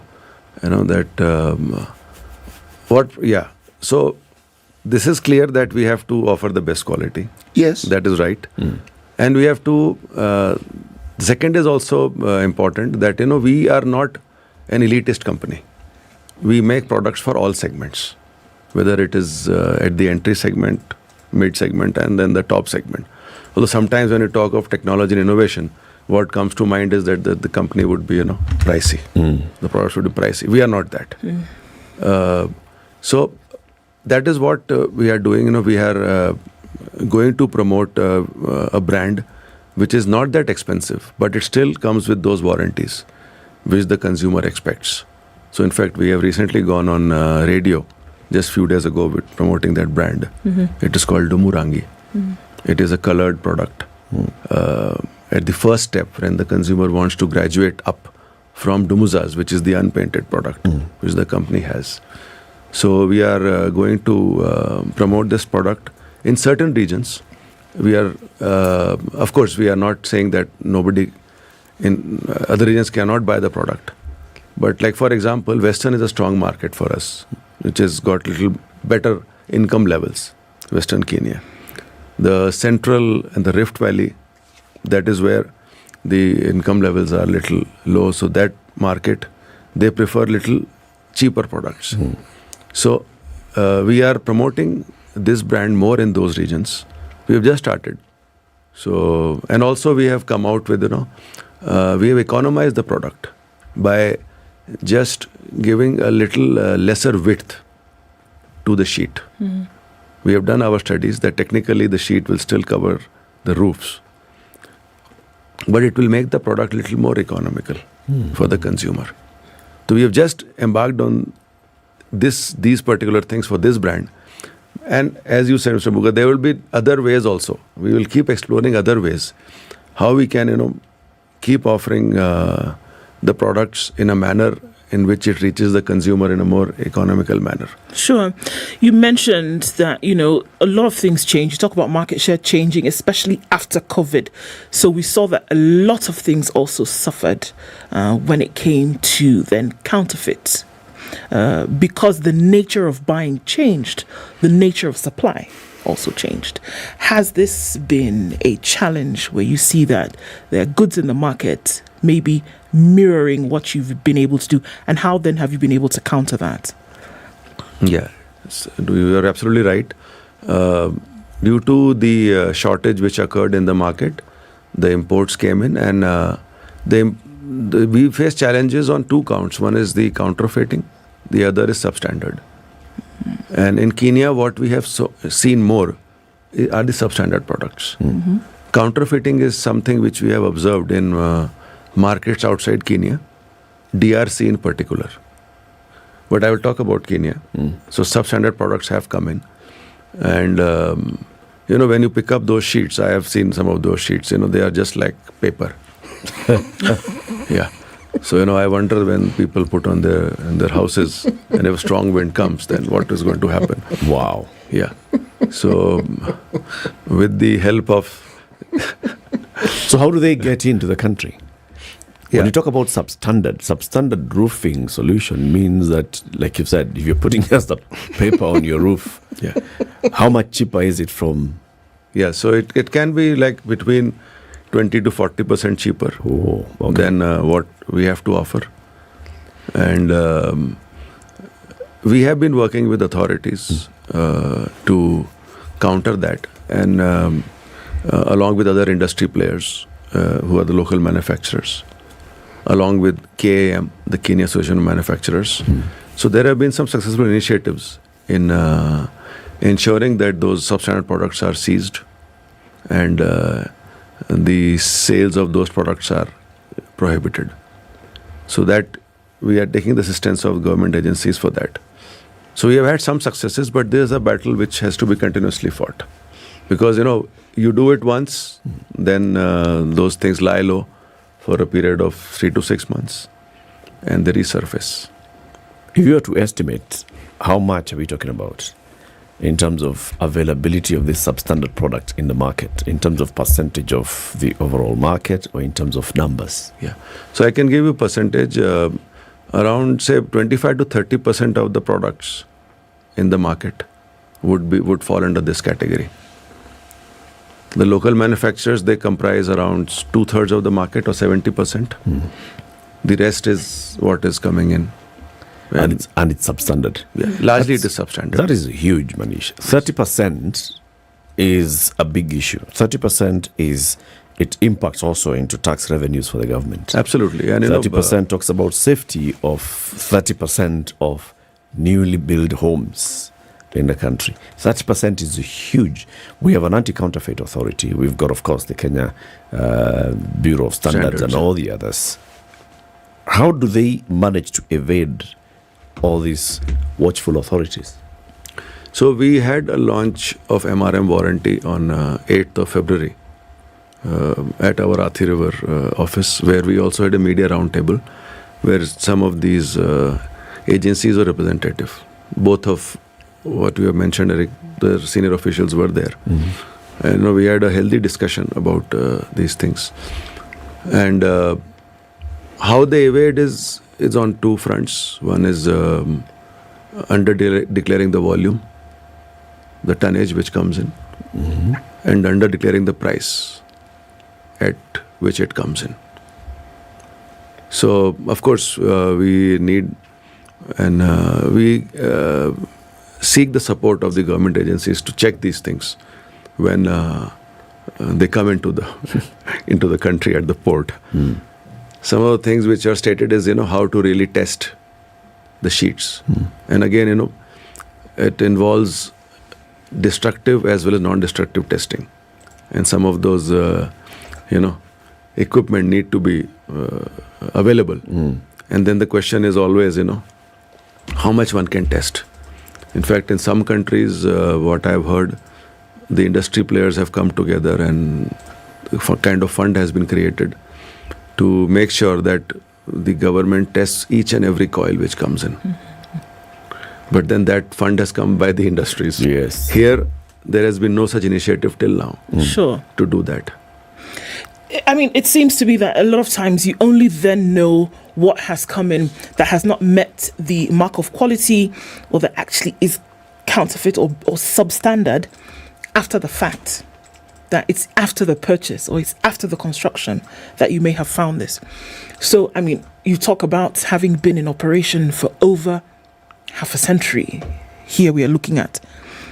How then would you say, what is the best practice that you would ask people to look out for? I mean, somebody's bill. How would you advise that folks say, this is the mark of quality that we're looking for? I mean, how would you then know the difference between a sheet of paper and, a proper, piece of equipment from MRM? Yeah, that's a very good question, Andu. So what we have done is, we have a standard list of the quality marks which the consumer can look at. And we have this point of sale material which we are putting up at our retailers. And we say that when you buy Dumuzas, please look for this jet printing which is there. And a new regulation has come in, which is just from last year, that there is a standardization mark which has to be put on all the sheets which are being produced. Now, these marks are not linked to the place of manufacture, which is Mariakani. But any place where a sheet is being profiled is considered a manufacturing center. So there are these SMs or standardization marks which are issued by the authorities for each of the centers. Like we have profiling centers apart from Athi River in Eldoret, in Nakuru. So when we will print the sheets, we are just about to implement that. The back of the sheets which will have the standardization mark, the coating thickness which is there, like how many grams per square meter of the aluminum zinc coating which is there, and what is the color brand which is there. And there are standards which are available, like the East African standards, that if it is resin coat, how many, now we are giving a primer and 2 coats of color on that. So what is the total coating thickness which has to be there? Those standards are available, and we keep testing. Our products meet the standards. So consumer, he or she can make out from the mark from the back of the sheet. There is actually a jet print which will say that this is, and it is completely traceable right to the coil from which it has been produced. So this is again a matter of continuous education which we will do, and which I believe that like not that I feel, but I believe that the consumers will take it up, because the Kenyan consumers I have seen, they are active. I am saying in terms of following these things. When you have a quality product and you can even state guarantees that this quality product provides, it's like a magnet for counterfeiting in my mind, because you've already done the heavy lifting and you've said this thing is excellent, it is good. Now, counterfeit is essentially imitation. So how do you prevent people who are in the counterfeit business, because that is a whole business on its own, from counterfeiting even some of these safety marks that you have, these things that are supposed to distinguishing? How does someone tell that this is a counterfeited security mark and this is the genuine one? Yeah, it is not difficult to copy those things. And, I was in the paint industry for bulk of majority of my career. And in fact, there counterfeiting is much more widely prevalent in the paint industry. And it was not easy. People can copy easily. Here, what we can only, attempt to do, I'm saying. We cannot eliminate, because we can only do what, as an organization, what, we can do to spread awareness. But we also have our legal and security teams, which actually engage with the distributors, that as and when they find such material, then they inform us, and then we work with the government authorities also to get those goods seized. So, but it's a constant battle, which we cannot win that battle, but we can only through consumer education and through communicating what MRM stands for, and what are the drawbacks of using a poor quality roof. Only we can aim to move in that direction. And I think that's a very important point for people just to understand. So what? So what if I buy a Mabati sheet that Manish says is bad quality? Sini Mabati. Is Mabati? You'll come and explain to us why it's important then to consider quality and why we need to avoid the substandard. But let's take a break. It's 7:30. This is Kenya's biggest conversation. Manish Mehra is the CEO of Mabati Rolling Mills. He's here to tell us about MRM, the work that they do, and the product warranty that they have launched. And they're saying if you buy MRM products, it comes with this warranty. What does that warranty stand for? How do you identify the warranty? How do you get into good products? Manish, you've heard about Emirates. Of course you've heard about Emirates. You've flown Emirates. We talk about Emirates here every morning because we have a partnership with Emirates, and it's just creating awareness. Creating awareness about counterfeits. Real deal. How do you counterfeit Emirates? By claiming that you can offer the same quality of service as Emirates, and yet you cannot. Right, Manish? Absolutely. You've been there. You've been on an Emirates flight. Yes. You've been on business. And you've seen the kind of service that they offer on business. Can that be counterfeited by anybody? Is it really possible? That is not possible. Of course not. But of course, there we are talking of, something which is for a very limited class of consumers. And those consumers are willing to, they are looking for that. The question comes is, what is the consumer looking for? Yes. When he or she is buying Mabati. So it's a very, in fact, I am thinking of it right as I am speaking.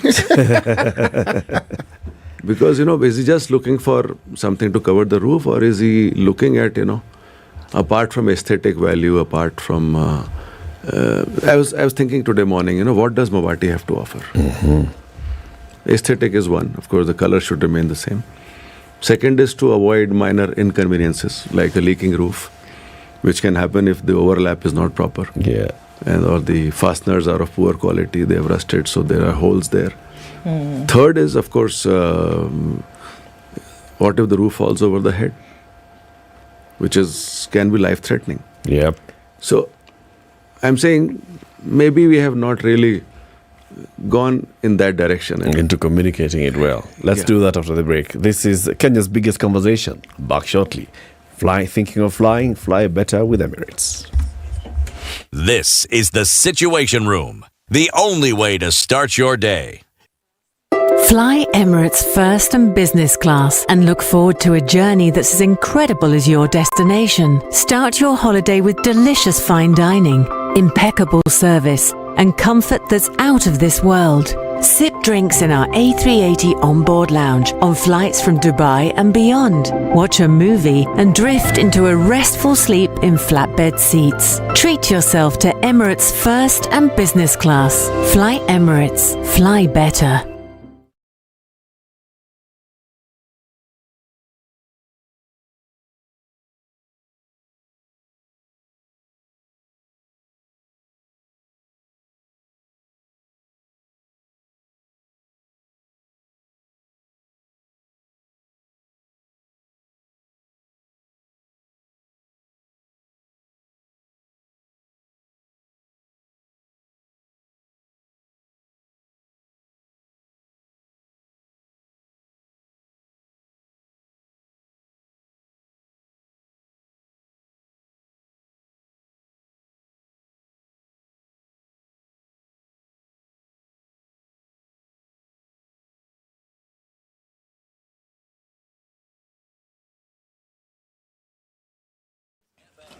Partly cloudy conditions in Nairobi this morning at 17. We'll see highs of 29. And it's partly sunny at 15 in Nakuru. Highs of 29. 27 will be the high and partly sunny. Nyeri at 16 and it's 12 and sunny in Eldoret. Highs of 27. We'll see highs of 32 today in Mombasa and highs of 31 in Malindi.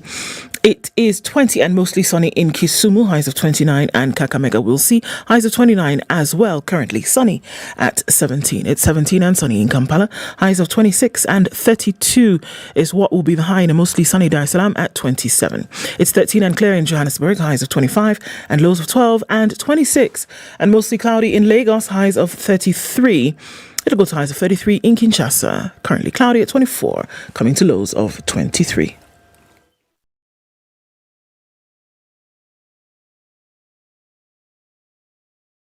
Mature, intelligent talk every morning. Unright. 94.4 Spice FM. Nairobi. In the city this morning is coming in from all parts of Nairobi into the CBD from Langata Road, touching then on Aerodrome out towards the Haile Selassie Junction. There's traffic there. We're seeing some of it coming out of Westlands as well. Gong Road also pretty busy, coming in and touching on the junction more, as well as Naivasha Road into Gitanga and then out towards James Gishuru. We're seeing traffic coming off from Zima Springs as well, inching slowly towards James Gishuru. It's busy on Waiaki Way. Coming in from Kiambu Road, we're going to see some traffic. The Northern Bypass has a trickle of traffic going towards the city and then touching on Kiambu Road. Limuru Road also busy, and we're looking at now Kitisuru area coming out towards Peponi and into Westlands. It continues heavy on the Thika Superhighway as it does on Kiambu Road this morning. It's Monday. It's busy. Be careful. Let us know where you are. SpiceFM KE on Twitter.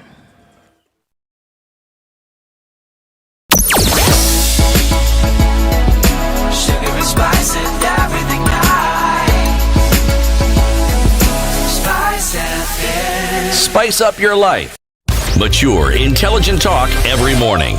Spice up yourself.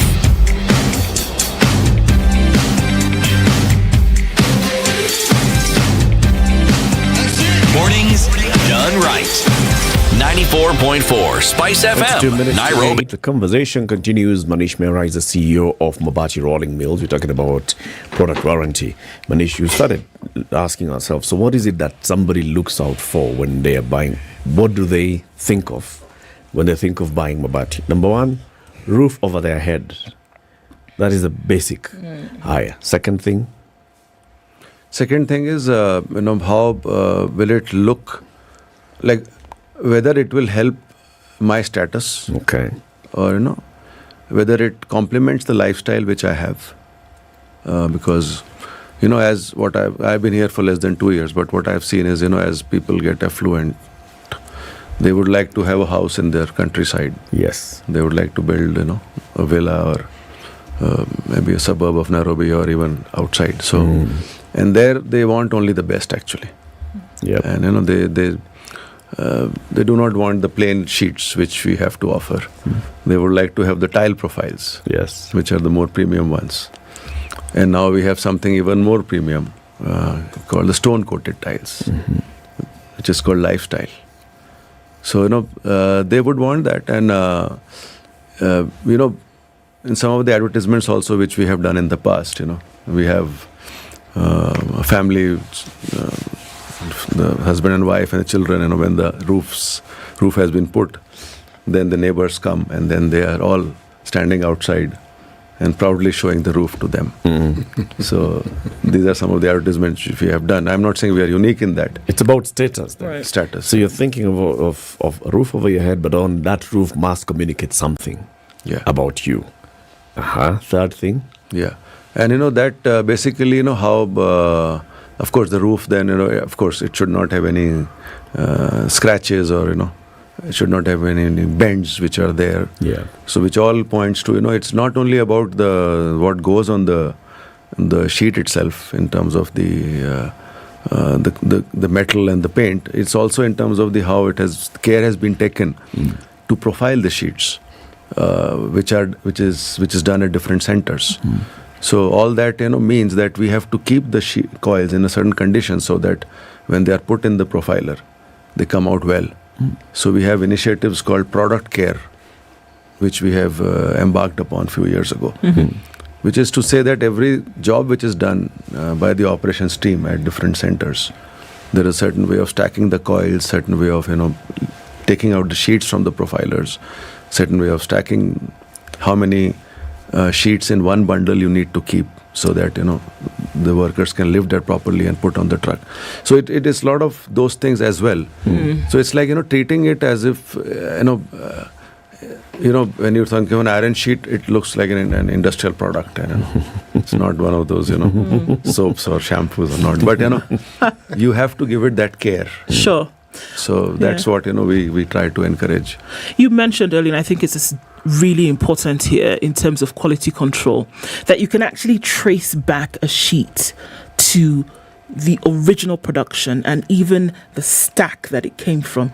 And when we look at quality control, those things are very important because, like Eric talked about earlier, we're looking at sometimes, God forbid, a collapsed building, and you're not really able to trace to the very brick, to the very individual who signed off on something.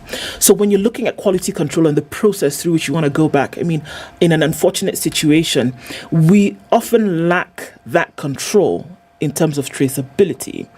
How do you see that has actually helped to maintain levels or index of quality in the market? How has it helped? Even for people to say, well, okay, this is somebody that I can trust then to use their product because I can see from end to end, production to use. Yeah. So what we have done is we have embarked upon tightening our complaint handling timelines. Earlier, it used to take, from the time the complaint has been raised by a consumer, which is either a faded roof or those things can happen. Till the time the final replacement or the revision has been done, it used to take a lot of time. It could take up to 2 months' time. Yeah. So what we have done is that now we want to crash this time to less than a month. So the moment the complaint is logged in, it's in our system, and then we send personnel to the site to investigate, because you still need to see, as Mr. Buga, whether the sheet is indeed ours or not. Because here, when a complaint comes, the first instance which comes to mind to the consumer is MRM product. And there have been many instances when the people have gone, it has not been an MRM product. It has been some other company's product. So that's the first step, the investigation. And then when that is done, they relay back to our quality team in Mariakani to do the testing. And we have the records of the tests which have been done on those sheets in the quality control lab in Mariakani, and whether indeed there was a problem or not. And there are cases where there have been problems where we say that yes, the complaint is accepted. It's a genuine complaint, and we will replace the roofs. Sometimes the replacements do take time, because replacing a roof is not like you just any other product, you have a defective piece, you just go and give it back to them, because sometimes there is a small solar panel on the roof, and then the consumer has to really inconvenience himself or herself to maybe let the people come, remove that, and then we give the sheet. Sometimes these things, they do take time. And there are also cases where consumers say, no, it's not only the sheet, you also give us the labor for redoing the sheet. It's not only that. So we listen to that. So something that comes to mind, when you have a product, a quality product, in your research and in your findings and in your experience, what do you find attracts people more? The prestige that accompanies the product? Is it the quality, or is it a combination of the two? Yeah, what comes first, the prestige or the quality? In MRM's case, I can say it's the prestige which comes first, because the consumers place immense faith on MRM, and because of the fact that it has been there for so long. Some of them, they're associated with the owners of the company, and those owners today are doing wonderful work. Dr. Chandaria is very well known. So they associate with that, and they say, no, we want to use MRM. And it is in that spirit that we would like to kind of give back to the consumer, that because they place this kind of trust and faith in us, then we cannot fail them. And that has been one of the primary reasons for launching the product warranty. And of course, the trust has come over usage only, which is the quality part of it. But in a typical lifetime, a consumer maybe roofs maybe twice maximum, not more than that, because a good roof can last for 15-20 years. So practically, you do not get too many chances to build brands. Unlike consumer products, fast-moving, where the usage is extremely high, it's like you use on a daily basis. Here, if you miss a consumer right now to a profiler, for whatever reason, whether it's gone price for 15 years or availability, then it's gone 15 years. Or I'm saying if there's some problem happens, then he or she can come back in 3-4 years. So it's a very, it's not an easy task to keep communicating, and you have to catch the consumer at that cycle of purchase where the decision is being taken. So yes, to answer Mr. Buga, is that prestige which comes in case of MRM. That, if we go and if we have done researches, how many consumers think of roofing with MRM out of 10? 9 think of roofing with MRM. But what's our market share? It's not more than 4. We lose 5 for various reasons. Some of which are, consumer goes, our product is not available at that time. Or the consumer wants the product in 2 days. Because a roof is something which, he or she is finishing the house, and then, in the end, it's like... That's the point, they want a roof. The point, they want it, and they want it like now. Pronto. Yeah. So like in 2 days. And some of these tasks can be done by a smaller player who's next door to them. Like in Nakuru or in Kisumu, there are profilers. So he will go to the next door profiler, and whereas we will supply to him maybe in a week or 10 days, but sometimes they don't want to wait. So those challenges are there. But so with prestige comes cost, right? So where do you place yourselves in the market in terms of how much then it costs? Are you the most expensive? So cost leadership is something which we are still on our journey actually. We have not yet. I would not say that we have reached there actually as being a cost leader. Now when I say a cost leader, it does not mean to make low quality products. It means that every part of the organization is tight in terms of the efficiencies which we are able to derive, whether it is in manufacturing, whether it is in servicing, reaching the product to the last mile. We are still on that journey. In fact, that is one of the key focus areas in the next few years, that we want to achieve cost leadership as well. How do you combine prestige and economy? Because people want something that provides that image of quality, but they would be perhaps happier if they also knew that they could get that prestige and not pay as much as one ordinarily could for such a premium project. So how is this balanced? meaning right up the scale. Somebody wants the sort of product that when you say premium, yes, everything attached to it, you know full well this one is going to cost you. There's no question about it. Yeah. Okay? That's right. And yet, you can have something which is probably even half that cost or slightly less, but the prestige isn't actually lost. It's just that there'll be a little less of what the other product has. It's like the first and business class. There's prestige in both. One just has a little more than what the other one has, but you cannot say that you're going to be uncomfortable. And you cannot say that things are really not as good as they ought to be. And you're on the same plane. And you're on the same plane, it's good in the same destination. Yeah. So that is where technology comes in. That is where investments come in. And we have just done that. We have just commissioned our stone cold manufacturing line in Athi River just less than 6 months ago. And with it, what we are offering is we are making a product which is made here instead of the product which was being imported. With that, the cost comes down because then we were paying duties on the imports. Now we are manufacturing. And we are not retaining the savings. We have passed on that to the consumer actually. Today, if you go to buy our stone-coated tiles, they are as competitive as they can be. So that is where, to answer your question, we are offering the best at a price which is extremely competitive. You know, let me give you a parallel and where my mind was going with this. I am looking at some of the vehicles that were imported into the country when I was a much younger person. I was a much younger person at some point. And the bare minimum that some of these vehicles had, and they were supposedly tropicalized because they were imported. And then there's a small country in Southeast Asia called Japan came into that same market. What were considered extras became normal, like a radio. When other people caught up with the radio, then they had a radio plus a cassette player.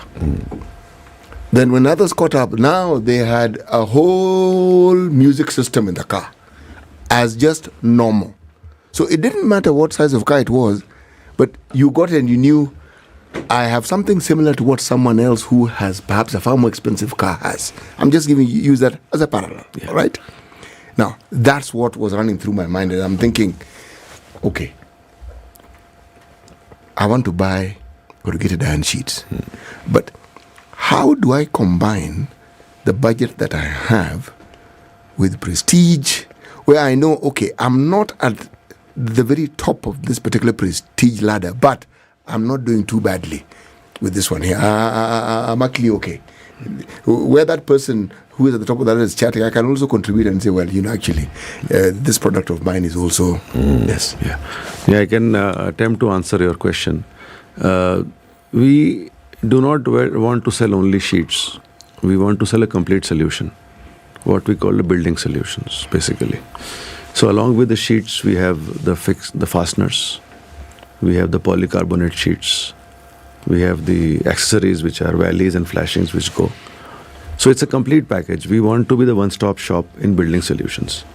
So then, you know, because the consumer, if he or she were to buy those things from some other source, then it would be like paying a certain cost to some other supplier, which might not be so convenient to even find those products at the right time. So we are pitching ourselves to, so more and more in sheets, we will become competitive in the sheets alone. Yeah. Because we'll sell as a package. Yeah. Because the market is going to change in the next 5 years. And when I'm talking not only in Kenya, in East Africa, there are a lot of new capacities which are coming in this industry in the next 3 to 5 years. So it becomes a bigger offering for clients. That's right. I'm thinking then, in terms of, like you said, creating awareness and walking the journey with a customer, building on what MRM is. MRM is a brand, it's a well-known brand, it has got heritage, it's over 60 years old, and like you said, many people when they think of roofing solutions, they'll think MRM, then you lose them somewhere along the way. Part of the reason is because they don't know what to think of when they start to build a home. It's just capturing us at that point of dreaming of owning a home, from the moment of deciding that this is where I want to build my home, to starting to build, to digging up the foundation. And if MRM is involved in walking the journey with me, then I need to understand, all right, so this is the house I've built, and these are the roofing needs for my home, so that MRM can then work ahead in terms of making sure that by the time I need the roof to arrive, the roof is actually here. So, and this is where technology comes in. You've said you've actually used a lot of technology, you've embraced technology. How are you using technology for your distribution and customer support? We launched an e-commerce platform more than 2 years ago, and that was for consumers to come online, come to our platform, and then be able to buy the products. We are going into the another phase of that platform, which is to connect our distributors to place orders directly on this thing. And we would also explore how we can get visibility to their inventories, so that we can set up some kind of reorder levels. Of course, there you need to have that kind of trust with the distributors, because sometimes it's not so easy for them to give you their information access to their own. Yes. Yeah. But that is something which we would like to do in terms of taking the next step there. How do you think?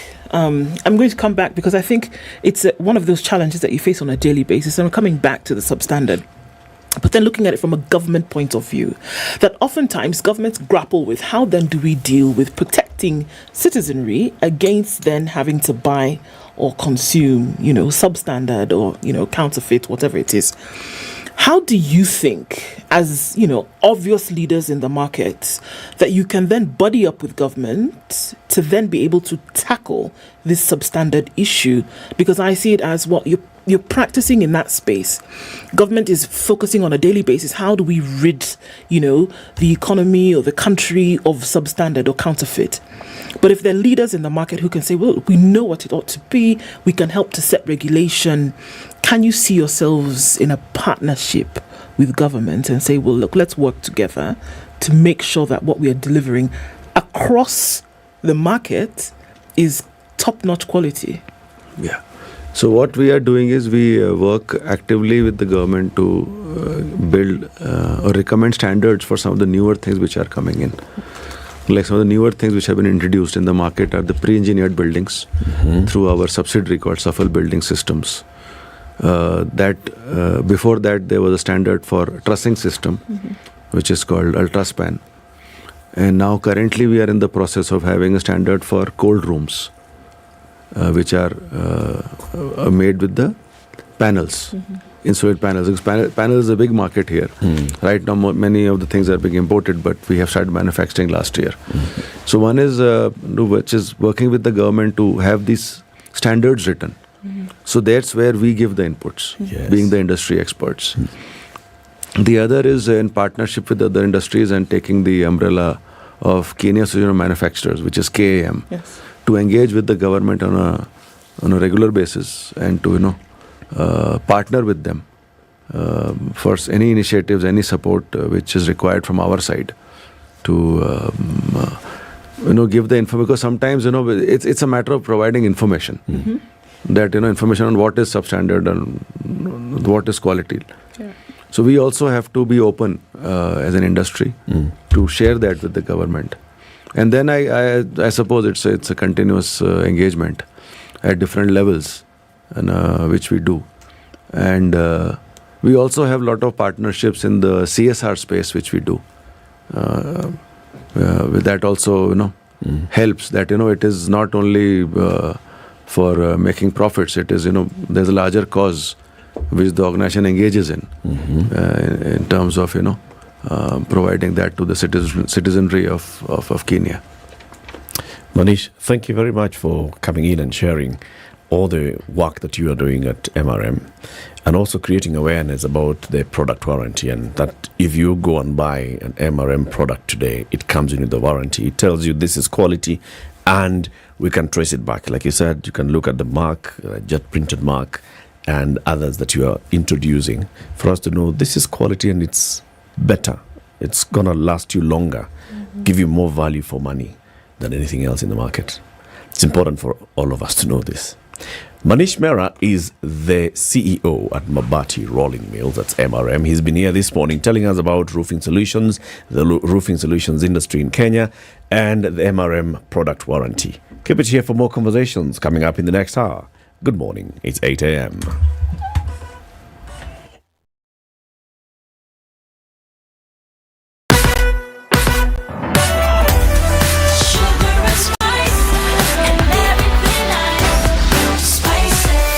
Spice up your life.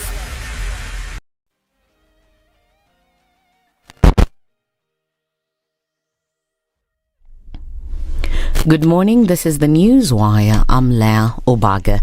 The March, April, May seasonal rainfall will highly impact the agriculture sector and food security. Kenya Meteorological Department Director David Gikungu says the rainfall that was expected in several parts of the country over the weekend was a result of the impacts of Cyclone Freddy.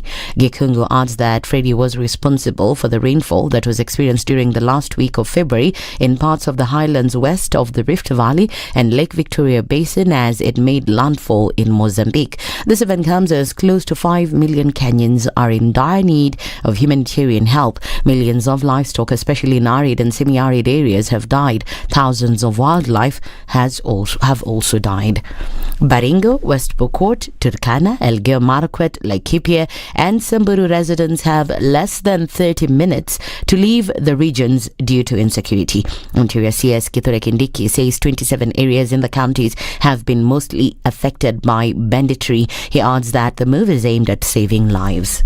Terror gangs of highly radicalized bandits have continued to challenge authority with an incredible display of impunity, which is unacceptable in a constitutional democracy, and any person found therein from Monday 13th March 2023, 8:30 hours, will be treated as a suspect of armed banditry or as a suspect of aiding and abetting banditry or as an accessory after the fact.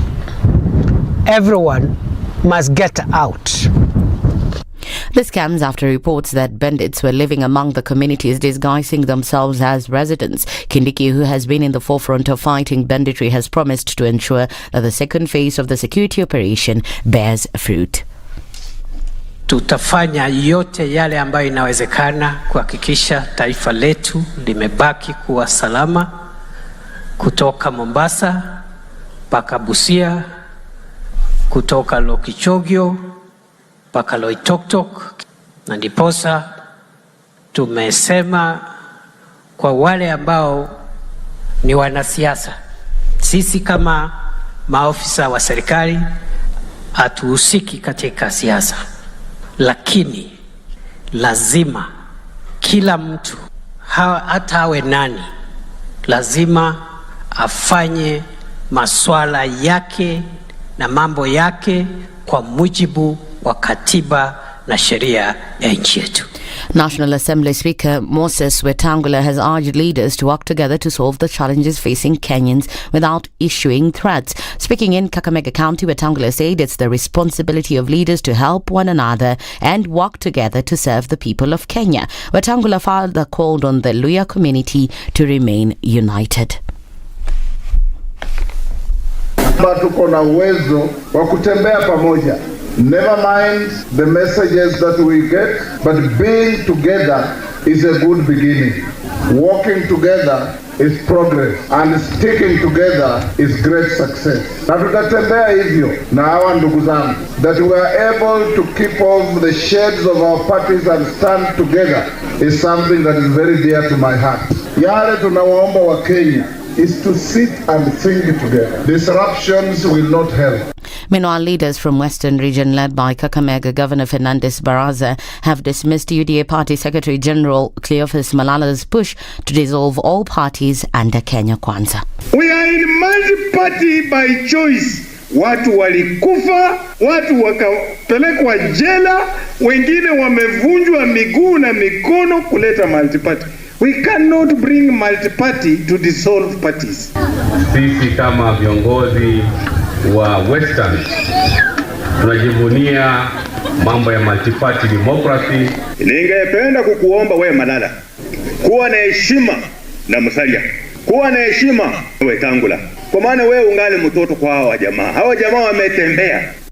And in the international scene, suspected ADF militants have killed at least 17 people in eastern DR Congo. Local officials said only days after the Islamist-aligned group conducted another massacre in the troubled region. The Allied Democratic Forces, which the Islamic State group claims as its Central African affiliate, is one of the deadliest armed militias in eastern Congo. That's the Newswire. I'm Leah Ubaga.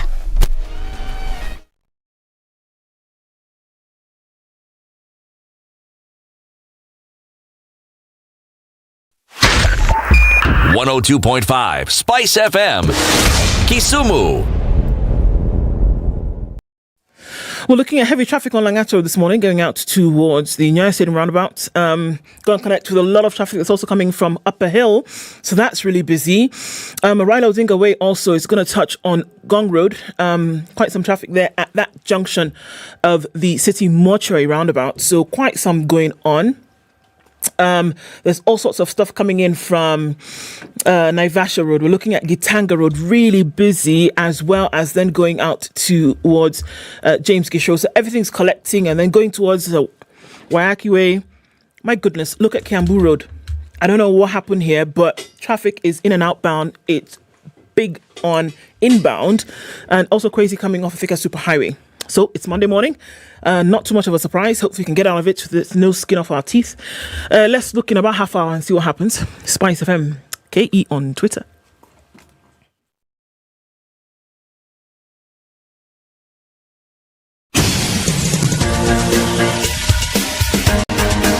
This is The Situation Room, the home of hard-hitting political commentary and penetrating insights about the state of the nation. This is a talk radio experience like no other. The Situation Room, a place for hard truths, debates, and elevated conversations. The Situation Room, witty, political, engaging, deep, controversial. In the room, we have C.T. Muga, researcher, academic, seasoned political observer, a fountain of wisdom in these politically uncertain times. Ndu Oko, Nigerian by birth, Kenyan by choice, communications expert, Pan-Africanist, a truth seeker and believer in people power, and Eric Latif, agent provocateur, the man in the chair, seasoned journalist, news hound, a man who believes in punching up, not down. This is The Situation Room, after 8 the only way to start of The Situation Room. Happy Monday, 13th day of March 2023. There are people who don't like Mondays, eh? Oh, Monday blues, oh, what, oh, this and the other. I mean, why would anyone like Monday? And why not like Monday? Why not? Why wouldn't anyone like Monday? Huh? Why not like Monday? Precisely. Ay. It's Monday story, bwana. Ay. It's a good thing. So we have a new guest joining us in the studio. His name is Abdullahi Alas. He's a columnist, a governance and policy analyst. He's in the Situation Room here with us. Good morning. Good morning, my Karibu brother. sana, my brother. Thank you for having me. I'm happy to be here. Yeah. It's been a while. Yeah, it's been a while. Been watching and I was asking myself, hawa watu watakutambua lini? That's an honest question. That's a very honest question. And it deserves an honest answer. Kila kitu na wakati wake. Cometh the day, cometh the hour. Yes. Finally, you made it. Finally. Karibu sana. Thank you very much. Good to have you. We're going to discuss. Yeah. Asante. Thank you. We want to discuss, the politics of the day, the high cost of living, mass action calls, the dollar issue. There's a lot that's happening in the country. And there's politics, there's governance, there's reality of life. We want to mix all those things and find out where do we sit. As you know, every guest who comes here is welcomed by C.T. Muga with the day's proverb. C.T.'s proverb this week is not coming from any country. It's coming from a book, which is as old as he is. The book is called Things Fall Apart by Chinua Achebe. But our guest mentioned something interesting at the beginning. So, since today is a day of change, I'm going to ask him to tell us about the Somali proverb he had in mind. Thank you very much. The proverb I will say it in Somali so that people will know that, and then we'll translate in English. They say that benta the hore, runta the dembe ayeu, bahsata. Your, old lies destroy your new truth. Is that not an old lies destroy your new truth? Hey. Say it in Somali again. Benta the hore. Benta the hore, runta the dembe ayeu, bahsata. Bas bahda. Me, the one I've gotten is aye. That's the word which I have and heard. Bas bahda. Yes, I've heard on occasion. Bas bahda is the truth or is it a lie? Yes. Bas bahda. Bas bahda. What is that? It's a different thing. It's not the truth or the lie? No. What does it mean? Well, every language has its own very grammatical semantics. So there is no language you can directly translate. But now, basbah is that what you do now will haunt you later. It has consequences. It has consequences in the future. In the future. Yeah. Basbada. Yes. Okay. And bentada. Bentada, your lies. Your lies. Yes. Bentada. What's the truth? Runtada. Runtada. Yes. Bentada. Runtada. Yes. And for me, aye. Yes, the acceptance of either. Continue doing that and you'll have basbada. Thank you very much for that proverb. Thank you very much. Your old lies will destroy your new truths. Yeah. Indeed. You can't put old wine in new wineskins. Maybe. Yeah. It's just good to be honest all the time because I come from thinking that why do you lie? Do you fear people? So the day you come up with the truth, people will still remember your lie.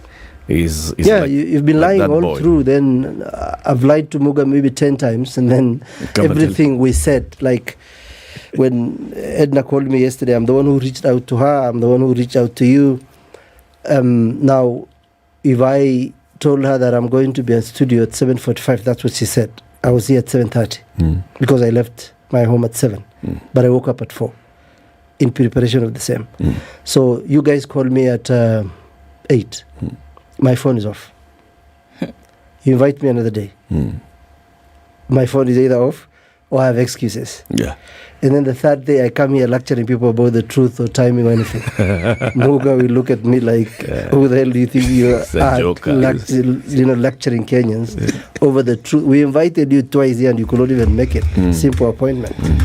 So it's just good to be honest because I come from a principle. I grew up with my dad and he used to say, why do you lie? Why do you tell lie to people? Do you fear men? Tell men the truth and go home. Why do you lie to a person? Do you fear them? No. Someone asks you for money. The amount you have is not enough. Don't tell him you don't have money. Tell him what I have, I cannot give out. Yeah, just tell him the truth. I have some money, but I have it. It's not enough for me and you. So I'm sorry, maybe next time. But when you say you don't have, you have money. You're lying. You just tell them, I can't. I have 100 shillings. I want to use it for lunch. Unless you want to eat lunch with me, I can't give it to you. It's just honest. And always be truthful. Always be truthful. Yeah. It defines you. There's a lot that's happening in the country, Abdullahi. And you're a columnist, you're a governance and policy analyst. A journalist first. A journalist first. Yeah. Okay. So where do you practice your journalism? Or how do you? First of all, when I finished high school and I joined journalism back in 2006, 2007, it wasn't paying well. You remember how you start journalism. So I opted to work in the humanitarian world. So I went into more of communication in Somalia over the last 11 years. So I was media and communication coordinator, coordinating communication staff in NGOs, way better than studios in the early ages. Journalism pays later on, but in the early ages, it wasn't paid. So I practiced in Somalia most of the times, helping NGOs in community strategies, doing documentaries for them, this and that. And in between, I saw now again, why should I go for a master's in journalism? I went for MSc in governance and security at Africa Nazarene. That is when I came to realize that there is a lot I didn't know. in matters government. So I started writing for the Star. I sent a lot of articles to the Standard. I don't know whether they're bureaucracies or my articles weren't good enough, but they were. I didn't have the chance to be published here, but I was published in The Nation sometimes, but Star mostly. Continental with Gerald Bitok. Yeah, contributed few to other online in Somalia. Yeah, so. Okay. So you said there's something that you learned, you realized that you did not know a lot of about governance. Yeah. What was this? That government does not feed people, it governs people. Its work is to create an environment where people can thrive, state to make sure there is security, make sure there is physical discipline, so that projects that were planned for through the Ministry of Planning are implemented and followed up, given access of the country. You do research, that's why we have Kenya Bureau of Standard coming up with data. But when I studied that, then I started traveling, because I'm from Mandera County. I've mainly worked in Somalia and part of northern Kenya. I have realized that the model we took in our governance theory was one that was controlled by elites, just like other countries. But our cake was smaller. When we got independence, our African brothers had the same mentality of the white man, but they were in black skin. So the foundation they set for us was that of accumulation of wealth.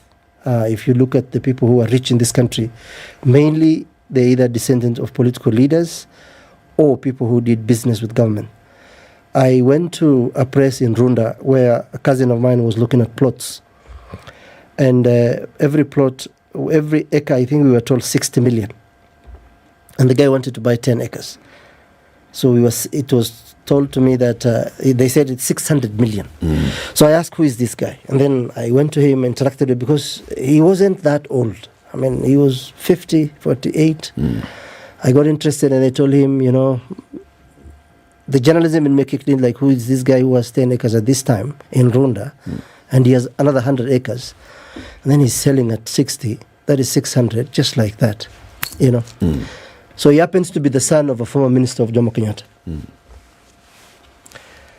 And that made me wonder, did Kenyatta and the course that were there then set a foundation for this country for prosperity, or it was just about accumulation of wealth? I read somewhere in one of the books, I think autobiography, one of the Kenya leading guys, that Kenyatta, when he was out of jail in Gatundu, people built a hut for him. But today, look at the families that are leading this country. So that was also affirmed when I went to that side of Baringo up to, the North Rift, that is Kapedo, those side of Chemologot, up to Turkana, back to Suguta Valley, Baringo. You will see that it's because the people who come from there were not in government. And those in government never realize that as long as those people are poor, there will be no security in that part of the world. I saw the current interior minister, someone I respect, a very scholar, but the approach is taken to go to the north. You cannot answer a development question with guns and bullets. As long as Kenya is divided, I have come through Lusaka Road this morning and part of Jogo Road. And I'm told, my taxi guy was telling me, these guys, the police officers, come there at 4 a.m. not to make sure they control traffic, but to collect 100 shillings. So that is the kind of government we have. And that's what makes me think this has to change through the people. We, the people, have to change. Yes. So the government is not structured the way it ought to be. The theory of government and the practice of government are different. The theory of government we took was one that is going to only enrich the elites. I have lived in Holland and I've lived in Norway. I know when governments work. I know when systems work. It's not that the white man is better than us. He's just more disciplined than us. I was told by a Norwegian minister in 2013 that the problem with Africa is the cake is too small. So when you eat it, your hands will just cross each other. Our cake is so big that we don't even realize we have stolen. Abdullah, you mentioned something very interesting, that just taking the security issue, and perhaps we can also apply this same principle or idea across board. And you say that so long as people are poor, the security will always be compromised. Can we, because then look at, if we're talking about the way in which we see things today, and you talk about maybe a breakdown in the structure of governance, we can apply this across board. So long as people are poor, the health will be compromised. So long as people are poor, education will be compromised. So long as people are poor. So what I hear you saying is that the very livelihoods, the very ABCs of livelihood is what needs to be taken care of and governed. Are you saying that all these other things will fall in place if the very livelihood of the Kenyan is taken care of? Why is it that there are no prisoners in Holland and the jails are just used for cultural activities? They were just human beings. The underlying thing is, I'm a good fan of, I contribute to News Central in Nigeria, Lagos, and I'm a fan of most of the writers from Nigeria. Ken Saro-Wiwa wrote a story called Man Must Live. And he gives hope of a guy who was working in a train station. I'm telling you, my dear, as long as there is poverty, there will be crime.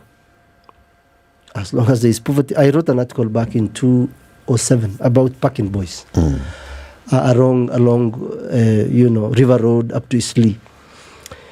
You talk to those boys, those guys have hopes. They don't want to be jogoras or packing boys. I camped there a whole day from 6 a.m. to 6 p.m. Ate food with them back in 2009. Maybe I was just this young, idealistic young man who was a camel herder, who was going to school, who wanted to change, to see some things different, because I come from Asabito County. Up to today, it has no grid of electricity. You come from? Asabito, in Mandera County. It has no electricity, 60 years after independence. My dad does not have electricity. You see, yet we have a government that is richer than almost 6-7 countries combined in our neighbors.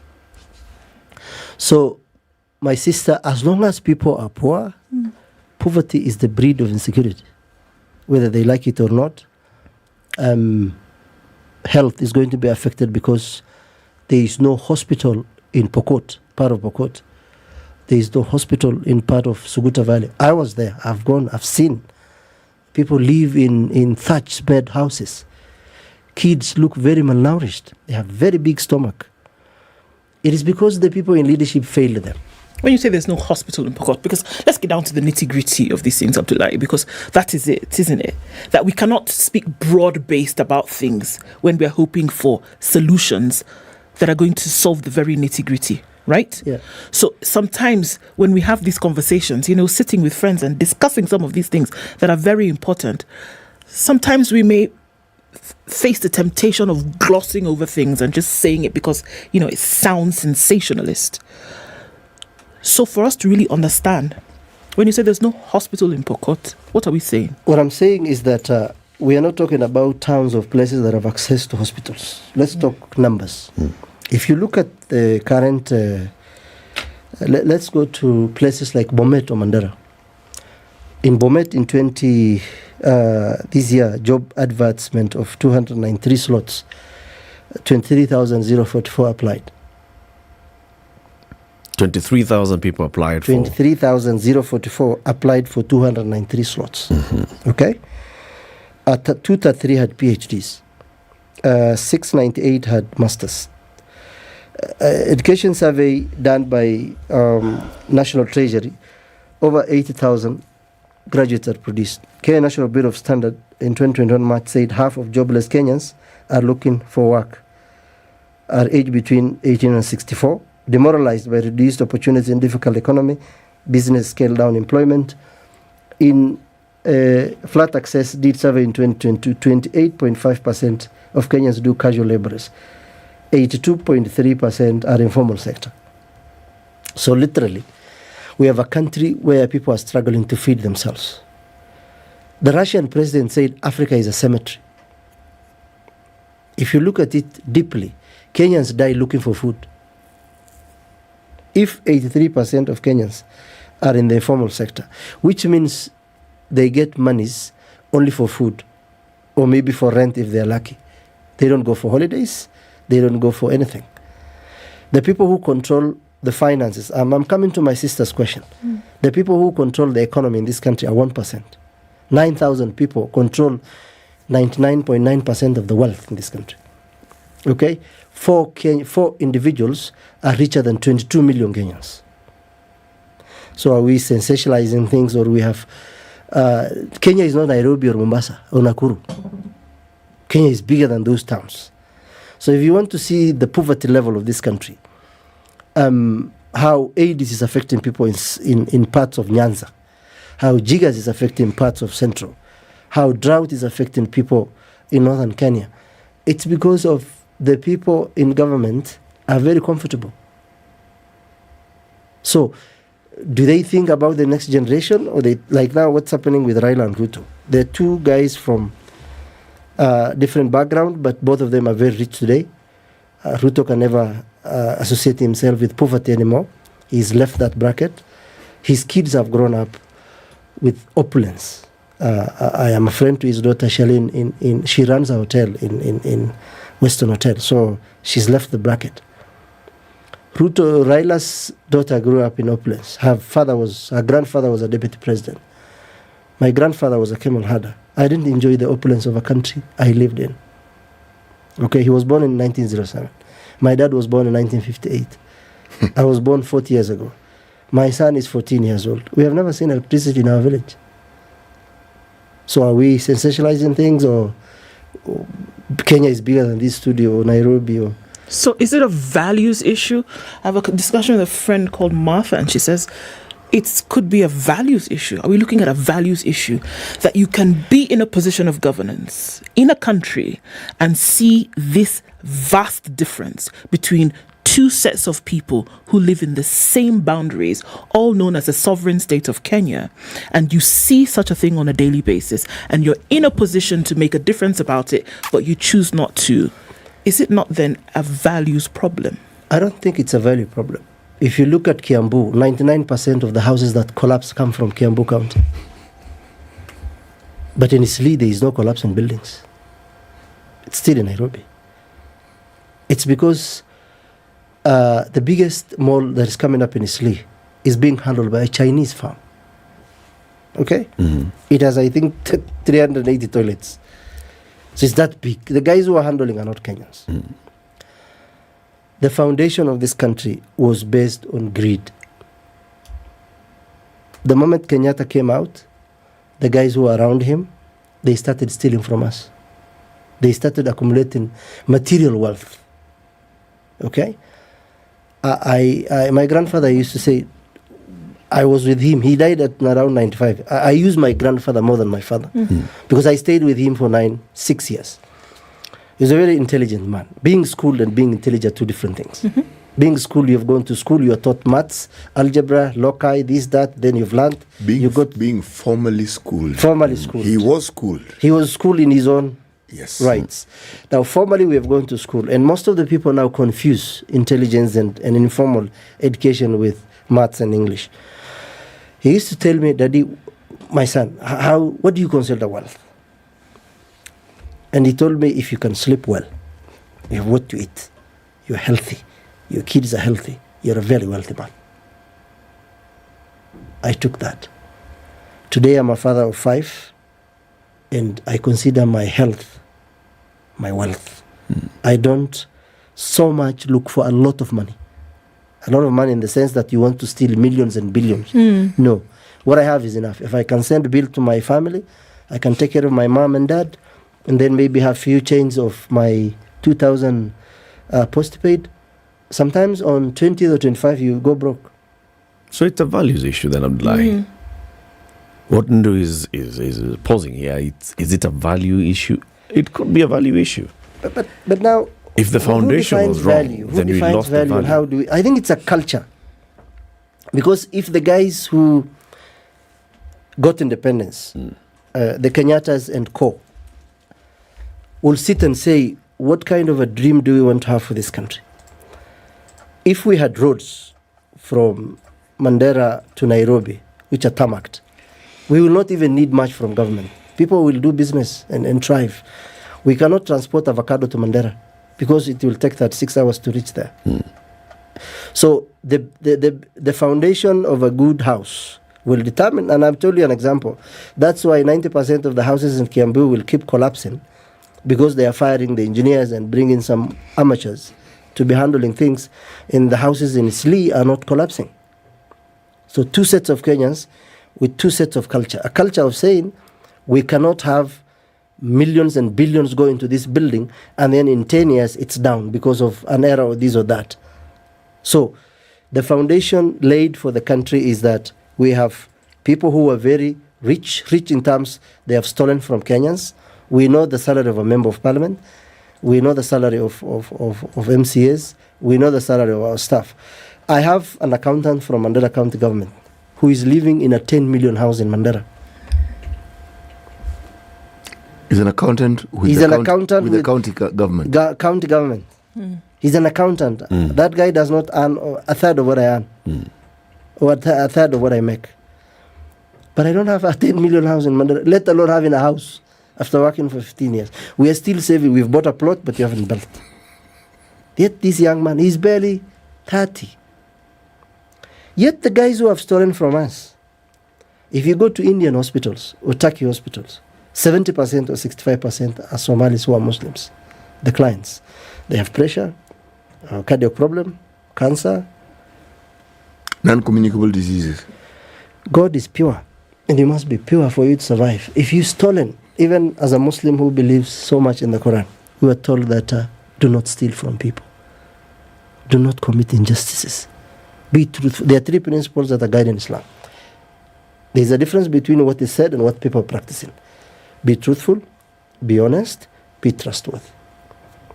If these three are missed in any society, then we have a problem. That's why in today Nigeria is having issues, because I normally say when Nigeria sneezes, we all catch the cold.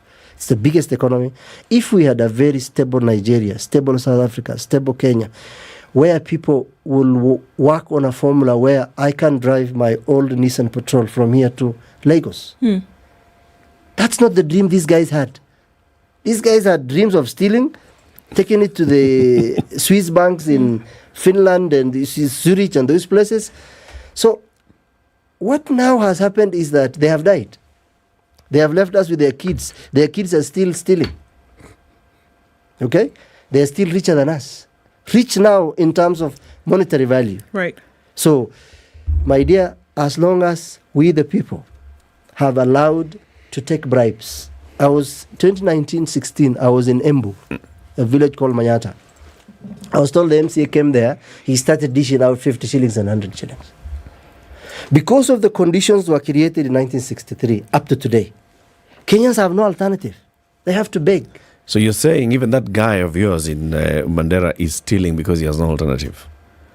No, I'm saying he lives in a 10 million shillings house, yet his salary is nowhere close to that. He has no choice but to steal the money. No, I'm saying the culture and the foundation we set in 1963 has still been devolved, where people consider... So it has spread across the country. We only devolved it. Okay. Let's take a break. Yeah. We'll continue the conversation shortly. 27 minutes to 9. Abdullahi Alas is our guest this morning. He's a governance and policy analyst. He's here with us this morning. We're talking about, so who's to blame for all these things that we are seeing? Where do we place the blame? High cost of living, calls for mass action, a government that people are asking questions of, the leadership that we have in the country, the people that we are. Who's to blame? If you're thinking of flying, we've been talking about this, Abdullahi. I'm sure you've heard when we talk about this every morning. We talk about if you're thinking of fly better with Emirates. And it's a way to fly. If you're thinking flying first class or business, then the best way to fly is with Emirates. And that's what we talk about, because they give you the very best treatment, quality. When you're up there in the air, you are treated as well as you are down here. Of course, it goes with the prestige of flying. 26 to 9. We'll be back shortly. This is the Situation Room, the only way to start your day.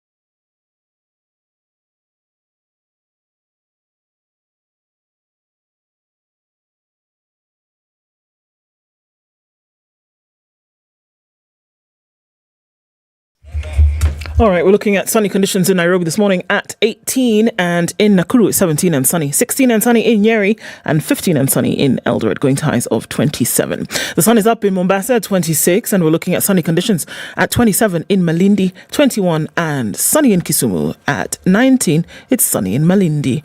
I beg your pardon, in Kakamega. 18 and sunny in Kampala, going to highs of 26, and we'll see highs of 32 in Dar es Salaam. It's 13 and sunny in Johannesburg, and cloudy at 26 in Lagos. We're looking at mostly cloudy conditions at 23 in Kinshasa, coming down to highs of 22.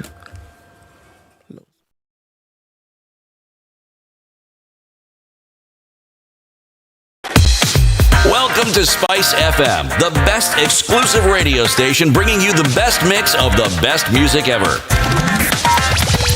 All right, busy in most parts of the city this morning. Still coming off Gong Road, getting towards the city. Haile Selassie, not too crazy, but the traffic coming off Uhuru Highway at that roundabout, and also meeting with what's coming off Landis, which is really busy this morning. Joining at Kunji at the roundabout, we'll see some of that. Langata Road still doing the thing this morning.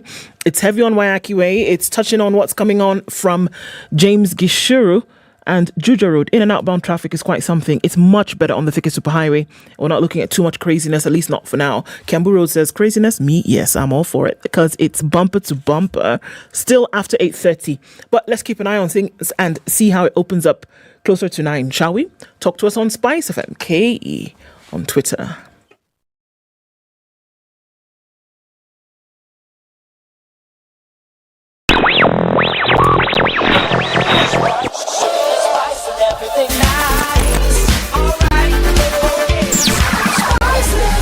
Spice up your life.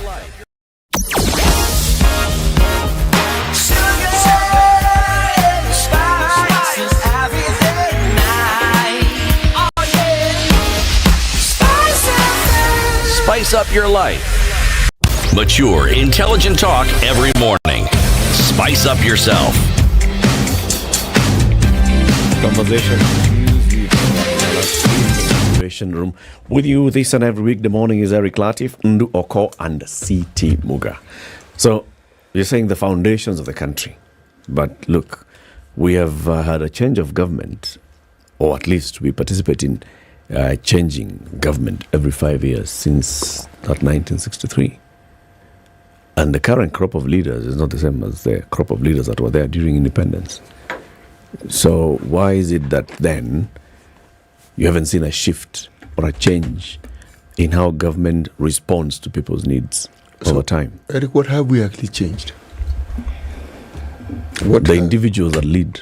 Yes, we have changed the individuals, but if you look at Abdullah's argument, he's not talking about the individuals, he's talking about a structure. He's talking about a system that was set up, it has entrenched, and I dare say it has now, it's like it's given birth, it's expanded, it's acquired even new qualities that it didn't have before. If there were ills, they are multiplied. If there were inequalities, they are multiplied. If there was iniquity, it's multiplied. But it started, the genesis was that structure. So it doesn't matter who comes into power. No, even you look at Musalia Mudavadi. In the 60 years prior to independence, there was a system that was introduced in the country, okay? And the people upon whom that system was imposed rejected that system. They did not buy into the system. And that's why they pushed back and they wanted a change in the system. Now you say that those that came in and represented, this new change were still carrying on some of the things that were there in the past. But the next 60 years, which is up to today, why haven't we seen a repulsion from the citizens against this system? If the system is so bad, if a generation of 60 years saw Kenyans pushing back and wanting to overthrow that system, why hasn't the next generation of 60 years seen that this is wrong and want to overthrow it? When do citizens overthrow people? Is when they are empowered. Okay? Kenya, you're saying some of those guys are not alive, are not around. Musalia Mudavadi is the son of a home minister. Uhuru Kenyatta is the son of former president. Raila, his father was the deputy president. Ruto was a son brought up by Moi and Biwott and the Kalenjin leaders. Okay? This choreographing image of telling us he's a hustler. No, if he was not going to State House and singing in choir in front of Moi, he would not have gotten the opportunity to thrive up to like many other Kalenjins. So many of the culture that was there, as my brother has said, is this. I read a lot about what Koigu Amero about negative ethnicity. It was planted. Now, if you plant a pawpaw and you're expecting a banana, then you're sick. So, the culture we entrenched in our government is one, a culture of impunity, a culture of dehumanizing others. Look at what's happening with our leaders now. My pushback is this, Abdullahi. Why is it that the majority don't rise up against this minority?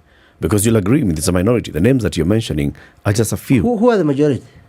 The majority of the rest. Tribes, the have-nots. The have-nots. No, the tribes of the have-nots, or the tribes in Kenya? The people of Kenya. The people of Kenya are divided along ethnic lines. Why are they divided along ethnic lines? It's because of the government that came then.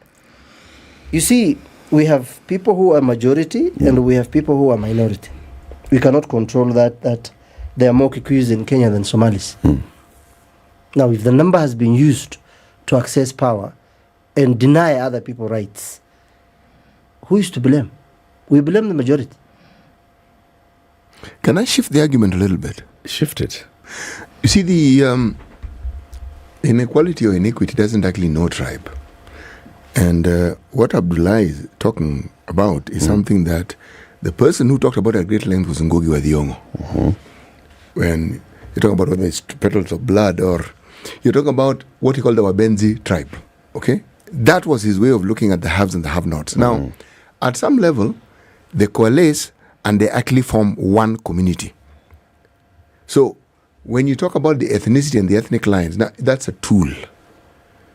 That's a tool that is used to keep people in their respective brackets, and you lace it with the promises and a smattering of small elements of progress. So it isn't all negative, but you see, what is muted is because you see people who you can identify with. The inequalities that we had before independence, where it was clear these are white people and we are not, it's muted. Yeah. So even when similarities of inequity and inequalities exist, they are not as glaring because it is your own people perpetrating it. So you don't actually see it in that light. And yet it is not really different in principle. I'll tell you something that happened in Mandera some 2 months ago. The governor made a promise of giving free secondary school. Now, I went to court and said there's nothing free. It's always paid for by somebody. Because there's a reason why we have a constitution and other statutory laws. Secondary education comes under the Ministry of Education under fourth schedule in Article 189. But the people were mobilized to fight me, and even some started cursing me. I told them, look, this is a good thing, yes, but it's a function of the national government. Why are we wasting the small amount of money we have on a function that is already national? Why don't you engage the national government through the Ministry of Education? There is no data available, authentic data available from these schools, because Muga's secondary school can say he has 1,000. You don't take things for face value. You send people, especially the M&E department, to go and do a head count. And then we go there and then find there are 250. But the guy is pocketing 800 students' school fees. So you see, we have accepted things in the face value. So you started critiquing, you will be cast, quote unquote. Now, what I'm saying is that after even getting devolution today, the word marginalization is no longer in the vocabulary of the North. I'm now working on a project, devolution in the North, which we want to do 3 sets of documentaries. One is the history of the question of development in northern Kenya, where we, among other things, look at Secession Paper 10 of 1965, among others. Then we have 10 years of devolution. Now, Mandera County might have received between 120 to 140 billion in the last 10 years. You combine that with Wajir, Mandera, Garissa, maybe we will be shy of $500 billion in northern Kenya. In 10 years. In 10 years. Yeah. Yet the first 50 years we only got 9 billion. And in the first year we got 9 billion. Mm-hmm. What does that? We have devolved the elites from Nairobi to Mandera. Mm-hmm. The people we elected leaders, some of them were pilots, accountants, this, that. They had a lot of wealth. Mm-hmm. But today, I'm told one of the leaders has land in Lavington that is worth 250 million. One. So if you make some queries, you'll be getting few properties in South Sea, few in Otawala. So the guy is thinking rich. What does that tell you about the culture we're still going back to we created? Mm. If my community, my people, as in people from northern Kenya, especially Somalis and Muslims, were saying the Christian-led government is always marginalizing us, Mandera now is the third highest funded county after Nairobi and Turkana. We are getting more money than Kiambu. Mm-hmm. What needs to happen is this. You engage the professions from there and say, we know our problems. Where do we start from? I was for the idea from 2013, I've been taking the county government of Mandera to court. From 2013. And I've been telling them, let us invest in agriculture first. Let us invest in livestock. These are the two breadwinners for our people. Mm-hmm. When we do enough farming, you do irrigation, you do dry land farming, you give them fertilizers, you give them seeds. We come to the Ministry of Education, Agriculture in Nairobi. We take experts, we take the soil, we test, invest little money. Then let's start with what we can grow and what we need: maize, millet, sorghum, beans, this, that. The first 1 year, we invested like 250 million. Do you know Mandera was exporting onions to South Sudan? The first 1 year. Mm-hmm. We were exporting onion to South Sudan. Because they subsidized the prices for fertilizers. The government was buying from them. So the government created the structures. Now, why is my argument always agriculture? Even for Kenyan government. When you invest in agriculture, you're going to create a healthy communities or healthy society. Kids in my village will have onions to eat, tomatoes to eat, pawpaws to eat. We already have protein, enough milk, and so we only need vegetables and fruits. Mm-hmm. We have enough carbohydrates, we have enough protein.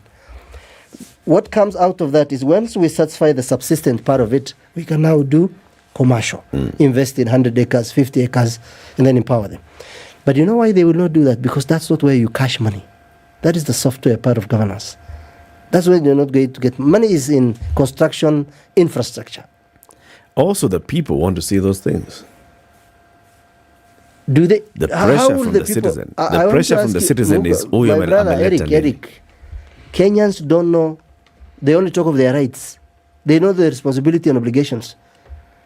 When did we do civic education from 1963? When? This is a community or a country that literacy is not that high.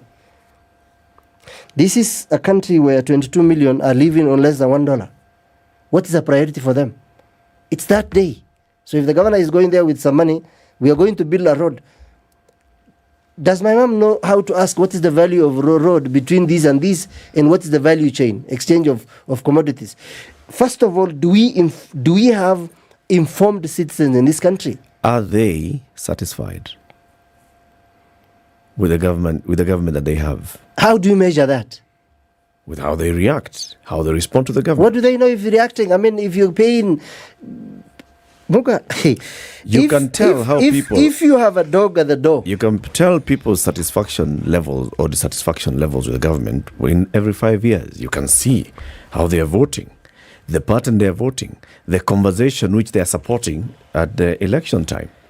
If people are supporting a certain conversation in election time, which is coming and giving them a different... It's because that politician or that political grouping has listened to the people and has gotten what the people are saying. No, I disagree. In northern Kenya, elders come with money, they pay people, they tell them this is what we want, and that is it. So you see? So don't blame it on a system. Oh, but that is the system. That is the system. Not a system that was adopted at independence. Oh, yes, it is. That is a system that you developed. It was. It is. That is a system that Who you was the developed. Who was the most powerful man during Kenyatta's time? It's a system that you've Who was developed over Koinange? time Listen, and my you've brother. taken in. Who was Koinange? Who were the Michukis? Who were these and that? The elders at that time were just wearing suits. It's the same elders who have in kanzus in Mandera. Whatever happens in Nairobi, if there is, cold in Nairobi and then Nairobi breathe, we catch cold in Mandera. Whether we like it or not, the foundation we laid for this country, we will have this argument every day. The foundation laid for this country is that when Libya, Muammar Gaddafi came to power, he changed Libya. And then the West brought us human rights. Is it human rights or rights of human? Which one is which? You see? Is it human rights or the rights of human? Which one is which? Now today, Libya was the only country in Africa that had no debt with IMF or World Bank or anyone. We Africans thought Mugabe, that guy was sick. Because everyone who thinks ambitiously, that guy wanted to bring African, World Bank or African Bank, a lot of currency in gold because it will not depreciate. If you look at the economical things he was thinking about, and then white men came with their planes, they bombed Gaddafi. Today, Libya is a shell of its former self. Absolutely. So, let us not choreograph with a lot of English what needs to happen. We are Africans, we have gone to school, we know English, yes. We have a culture that we need to integrate with our English. So that it helps us. And that culture has to start with not necessarily looking and blaming a few people and naming names and dropping names all the time. The Kenyattas here, the Odingas there, the who there, the who there. If there is a daughter who is a prostitute in the house, we blame the father. If those names started gaining prominence with, like you say, the gaining of independence, I look back at the 60 years prior, like I've just said. In the 6 years prior, the Mzungu came, the Mzungu tried to bring in the tribal chiefs and calling them paramount chief and all this and the other, but the people rebelled. The people wanted something different. The people came together and they pushed for something different. In the last 60 years, are the people pushing for something different? Are the people of the last 60 years more exposed, like you say, than the people of the previous 60 years? I would say yes. Are the people in Mandera today more exposed than the people in Mandera in 1945? Yes, they are. So why is it that the people then could rise up against a system and the people now cannot rise up against the system? Is it? And I often say that, look, if you look at the stuff that revolution is made of, it doesn't matter where you look. It doesn't matter whether you're looking at 1940s, what is today the United States of America. It doesn't matter whether you're looking in Western Europe. The stuff of revolution seems to have the same thing, that it looked at a people who were at the very end of their tether. That they reached a point where they said, you know what, we cannot take this anymore. And we're either going to flow into the streets and demand something else, or we're going to look for the emperor and cut off his head.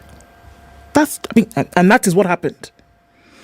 And so oftentimes, if you see that change has not come from the majority of the people who would seek for that change, then one would assume that either they're comfortable with the status quo or they still have some tether left in the rope. Yes. Or they're enduring it because there is something about human beings and the element of hope that resides in us.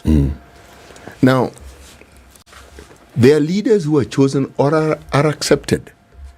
Now, when, as you say, there's an expiry date to this leadership, which means their non-performance has become glaringly pertinent and obvious, what then happens is new leadership comes up.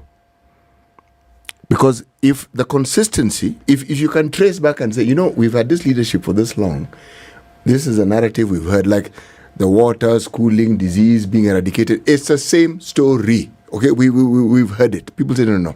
Isn't it about time these things actually genuinely came to an end?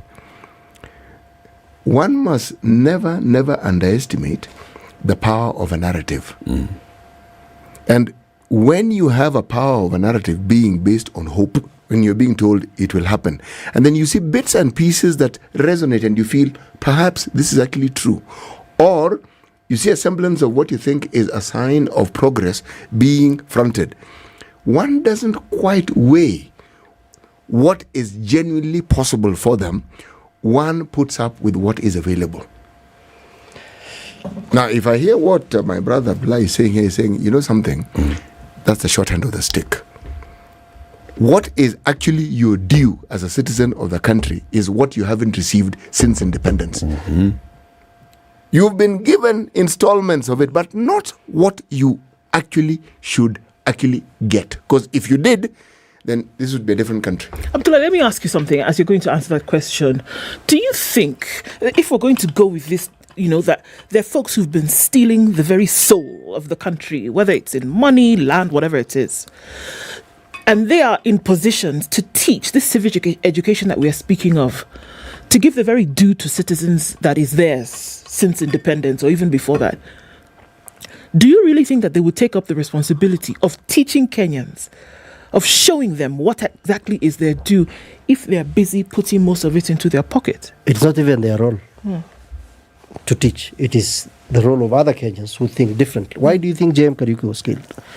Why do you think Pinto was killed?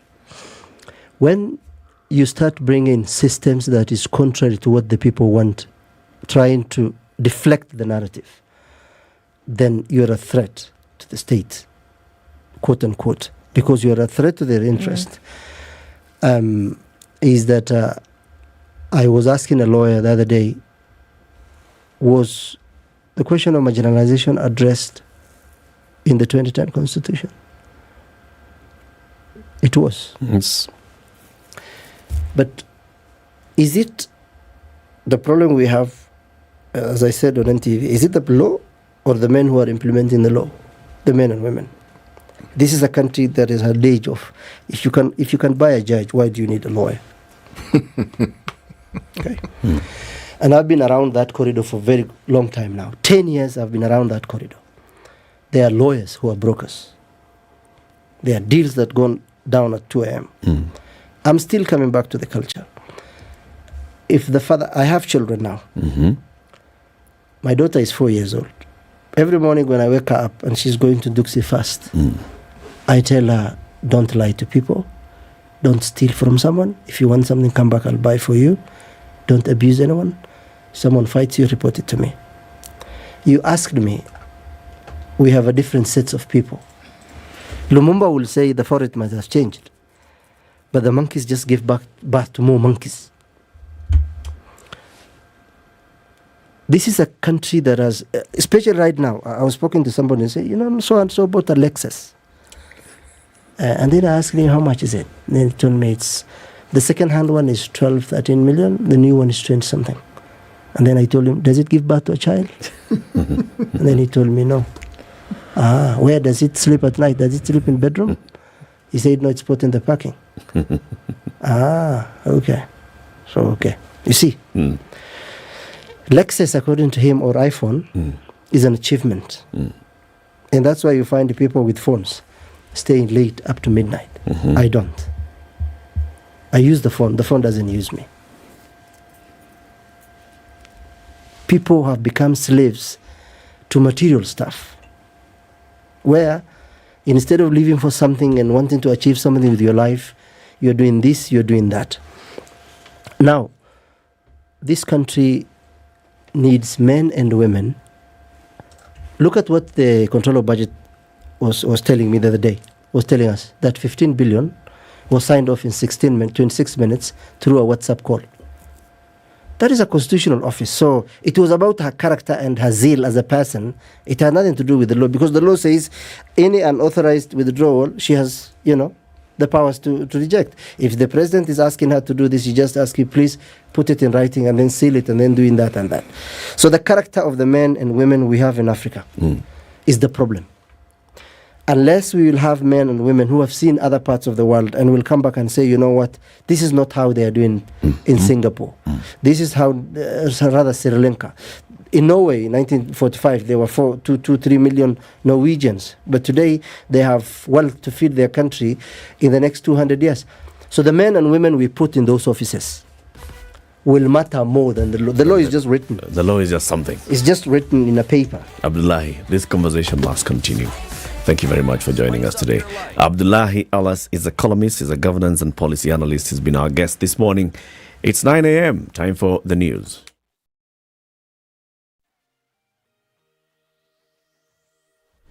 Good morning. This is the News Wire. I'm Leah Ubaga.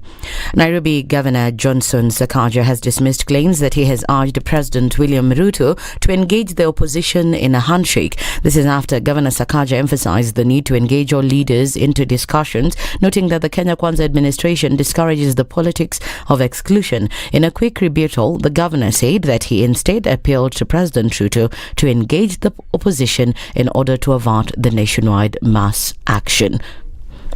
And no one wants a handshake, no one wants a nusumkate, but you must acknowledge all leaders. You must be able to hear what are the legitimate concerns. In very tough times, even from the time of President Moi, decisions have been made that are bigger than an individual. This country is bigger than any one person. This is our country, all of us, and everyone must be made to feel as Kenyan as the other person. The politics of exclusion are not the politics of Kenya Kwanza. Kenya Kwanza's politics and leadership is politics of inclusion, and I know that is what the president stands for, despite him being there are people who are, because they're afraid. I don't know why they're afraid of unity. The Bible says blessed are the peacemakers, and that is what we want in our country.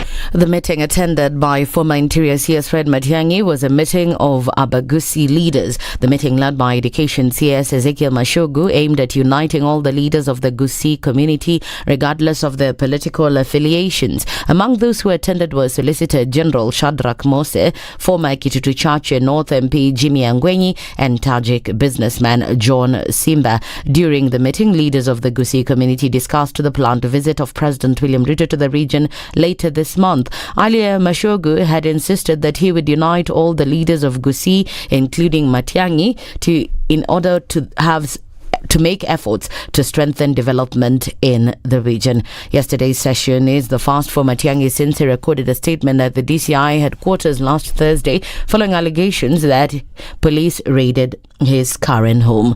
4 people have been arrested and 15 pieces of elephant tusks recovered following an intelligence-led operation in Wangige, Kiambu County. The tusks were valued at about 4 million Kenya shillings and weighed 40 kilograms. In an operation mounted by police and Kenya Wildlife Service personnel, the 15 pieces of elephant tusks were recovered in the operation. The suspects had tried to sell the tusks to a man who posed as a possible buyer without knowing he was an agent. They've been detained at Kingero Police Station pending arraignment in court today. A trader in Mwea, Kirinyaga County is counting losses following a fire incident at her home in Dorome village. Priscilla Wanjiru, a hay trader, says that the fire destroyed property worth 150,000 Kenya shillings. Locals, however, said they had a hard time putting out the inferno. The prolonged drought has seen their rivers dry and it has made it not easy to put out such fires. Nguka Location Chief David Muridhi added that this brings to 4 the number of reported cases of fire in the area in a span of 1 month. On their part, locals have urged the county administration to set up a fire station in the area. Police have recovered 2 motorcycles that were used by gunmen to escape from a scene of robbery in Mununga, Murang'a County. The motorcycles were recovered within Aberdare Forest moments after the robbery at Unitas Bank Mununga branch. The team investigating the incident said they also recovered 6 spent cartridges of AK-47 rifle and 7 for G3 rifle. Murang'a Police Boss Ali Nuno said they did not recover the stolen cash and police rifle. He added that they were yet to know how much was stolen, but investigations were ongoing. Homicide detectives are set to begin questioning persons of interest in the death of 23-year-old designer Jeff Mwadhi. Interior CS Kithure Kindiki, following public outcry, had ordered the DCI to take over the investigations from Kasarani Police Station 16 days after the incident. The 7 counts as Kikuyu entertainer Lawrence Njuguna, popularly known as DJ Fatso, has denied any involvement in the death of Mwadhi. Mwadhi died under mysterious circumstances while staying at DJ Fatso's Redwood apartment on Thika Road. my house, and then I immediately left with 3 ladies. Then later coming back after a few hours, finding that Jeff is not in the house and the others are there. I am the one who actually went with them to the police station to report that Jeff is missing. Hata mimi tu ndo mwenye niliambia familia yao about Jeff is no more. And I actually contacted them and told them I would have supported them, wazike mtoto wao na tushikanie na wao, because it was something that hata mimi nanihuzunisha. We have given all the accounts of what he knows about the incidents, and the matter is under active investigations. We also feel strongly that there ought to be justice for Jeff. That's the Newswire. I'm Leah Obaga.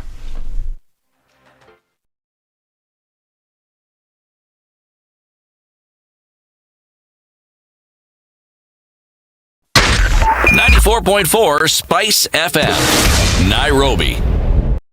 All right, we're looking at traffic still on Jogoro this morning. Landis is taking a whole new persona this morning, and it's heavy traffic getting into the city, different from what it was about half hour ago. What's happening on the Thika Superhighway? Much better now, coming just past Survey, but it's heavy on Waiaki Way. It's all from traffic that's coming in from Spring Valley, as well as traffic coming off James Gishuru. Uhuru Highway then through into the CBD. Not looking too bad this morning. It still continues with a little bit here and there. Let's take a look in about half hour and see what happens. SpiceFM KE on Twitter.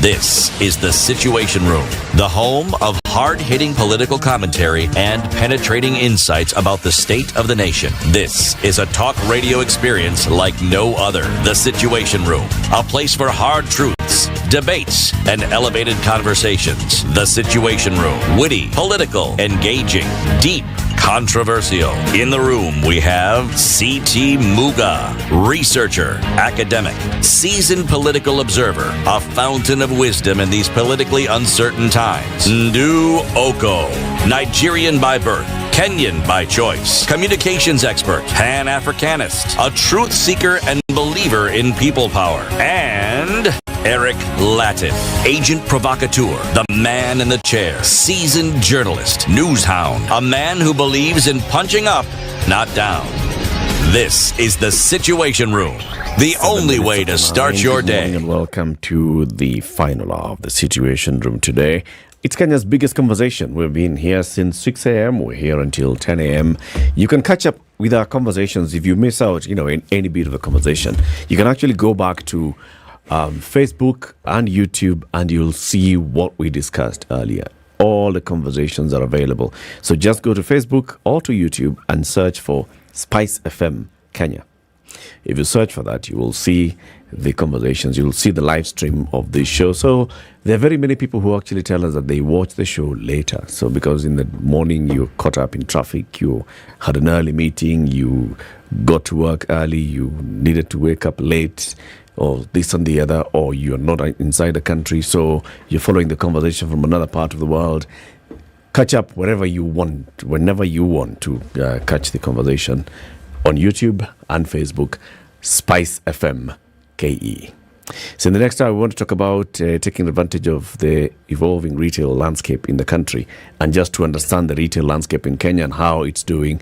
And that's why we have our guest, our next guest, who's joining us shortly, Faith Wanderi from Nielsen. She'll be here. She'll tell us more about it.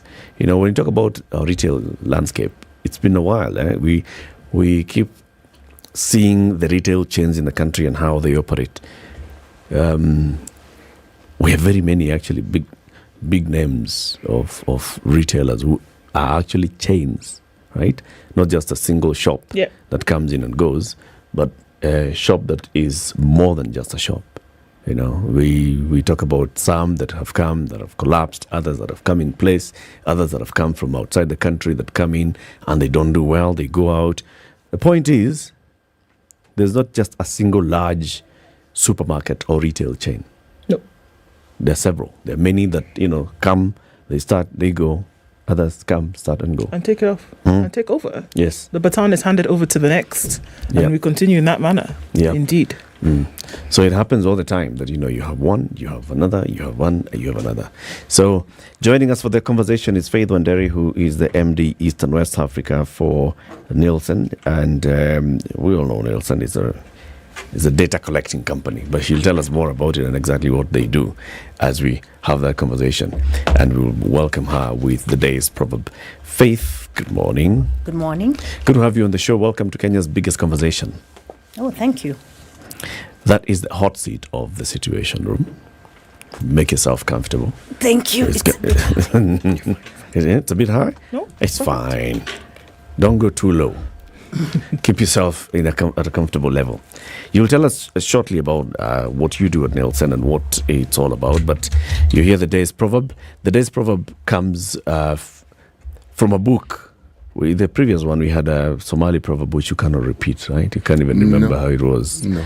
So the day's proverb is from Chinua Achebe book, which is as old as City Muga. City? It is actually true. It is. The Things Fall Apart was first published on 17th of June, 1958. I had been born 3 months earlier. So, yes, indeed, we are age mates. What's the proverb? Proverb: those whose palm kennels were cracked for them by a benevolent spirit should not forget to be humble. Those whose palm kennels were cracked open by a benevolent spirit should not forget to be humble. Remember who helped you. Yes, when the heavy lifting was done for you, please remember, don't give yourself unnecessary. Just sit up there and say, see, I can actually crack them. No. Remember how it was cracked. And it wasn't you who cracked it.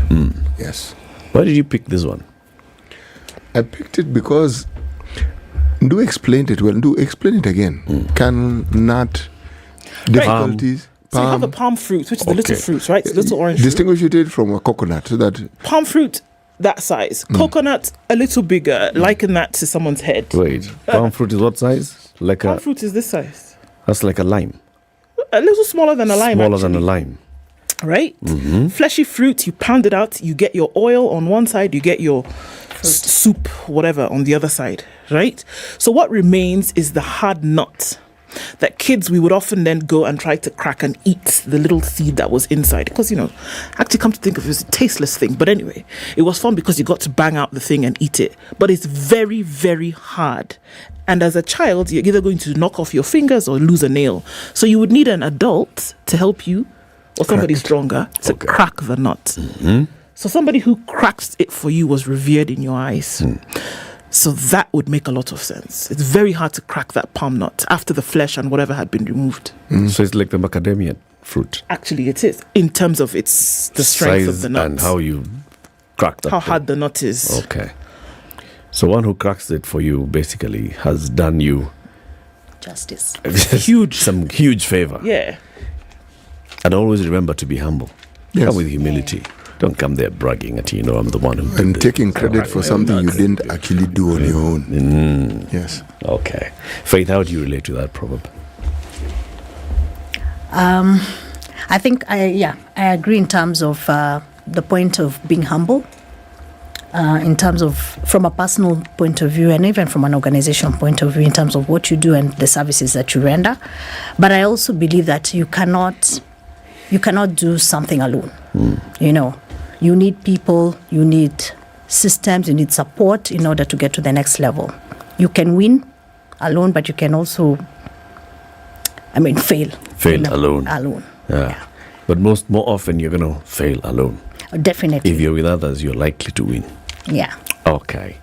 Tell us about Nielsen. What is this company?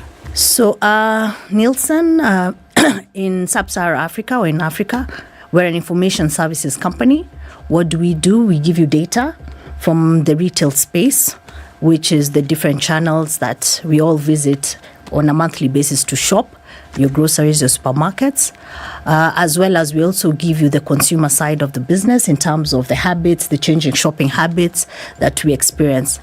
So ideally, especially for fast-moving consumer goods, we are the one true source of data to tell you what your market share is, in whatever category or whatever space that you're playing in. So how do you get that data? We have a team on ground every day collecting data from these channels. And of course, then after that, we process the data and handle and share with clients every month. So is it that you talk to the consumers or you talk to the retail outlets? So we do both. That's why I said we have the retail side of the business and then we have the consumer side of the business. So for the retail side, we'll go to all the supermarkets, the groceries, the kiosks, your dukas, your tabletops, and get data from them. What do you ask? It's a whole... Essentially, is there a questionnaire that someone fills? Yes, but it's all through digital. Then it's also back end, difficult, and it's dark. Yeah, so we have a whole methodology in terms of counting even stock, because that's market share. It's for me to tell you own 50% of the market or you own 20%, meaning you have to take the stock in terms of opening stock. We have very good collaboration with retailers and all this and grocery people, so they'll give us access in terms of these are my receipts, these are my purchases. Then of course with that we can say, okay, I know how much you sold in a week or in a day or in a month, and then we collate that data on the back end. Yeah. Right. Okay, so then the assumption is that everybody who's walking into a supermarket or even going to a kiosk to purchase a certain thing, that what you're buying then essentially forms a footprint of your consumerism. So then what do you take that? How does then that inform you? What does that do for you? Does that say, based on how people buy, it's what we're going to put on the shelf? And what if it's, number one, blind buying? What if it's on that day, well, I'm just feeling like buying a particular thing? Or is there a pattern that you look for to then inform retailers? So I think let me talk about retailers. Let me start from there. For retailers, they want to know what's their contribution in terms of the market size. Yeah. So, I mean, if you're talking to Carrefour, you're talking to Chandarana, they want to know how they're doing, or is it a Naivas or a Quickmart? And that for us, we call them the tier one. So for them, it's more about what am I stocking in my stores that are obviously that the consumer wants to buy on a daily basis. So as you mentioned, today you feel like buying a different brand from your normal brand, for example. And that also for us, we track that and we can tell the shift in terms of categories. So we all know what we are facing as a country, and not even just as a country, in fact, even in terms of a region, in terms of inflation. So we've seen different shopping habits. You know, there's this whole, the pricing, it's a pricing war game at the moment. So consumers are not being as loyal to brands. It's more about what value am I getting and what price am I going to pay for that value. So all these shifts, we can tell from the data.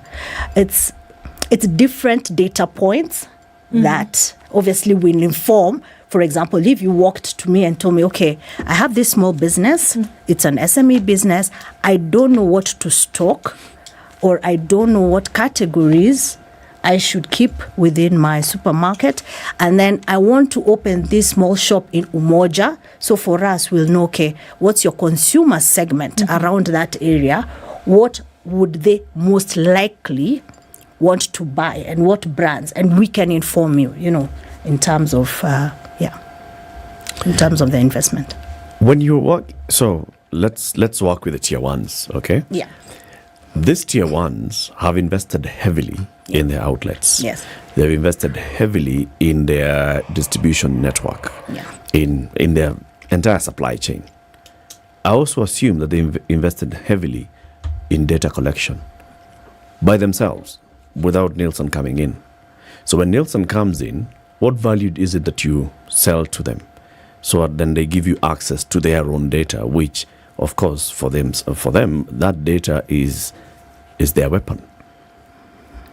Yeah, true. So they've invested heavily, and then, of course, they're all operating on a POS system. Yeah, but when they're collecting that data, don't forget they're collecting within their own chains. Okay, meaning they also need to compare themselves against, number one, competition, the next retail chain, number two, in terms of the universe. So for Nielsen, we don't look at just one channel we look at total universe of outlets in Kenya. So we know currently we're talking about over 250,000 retail stores. When I talk about retail stores, it's like supermarkets, groceries, your dukas, your tabletops.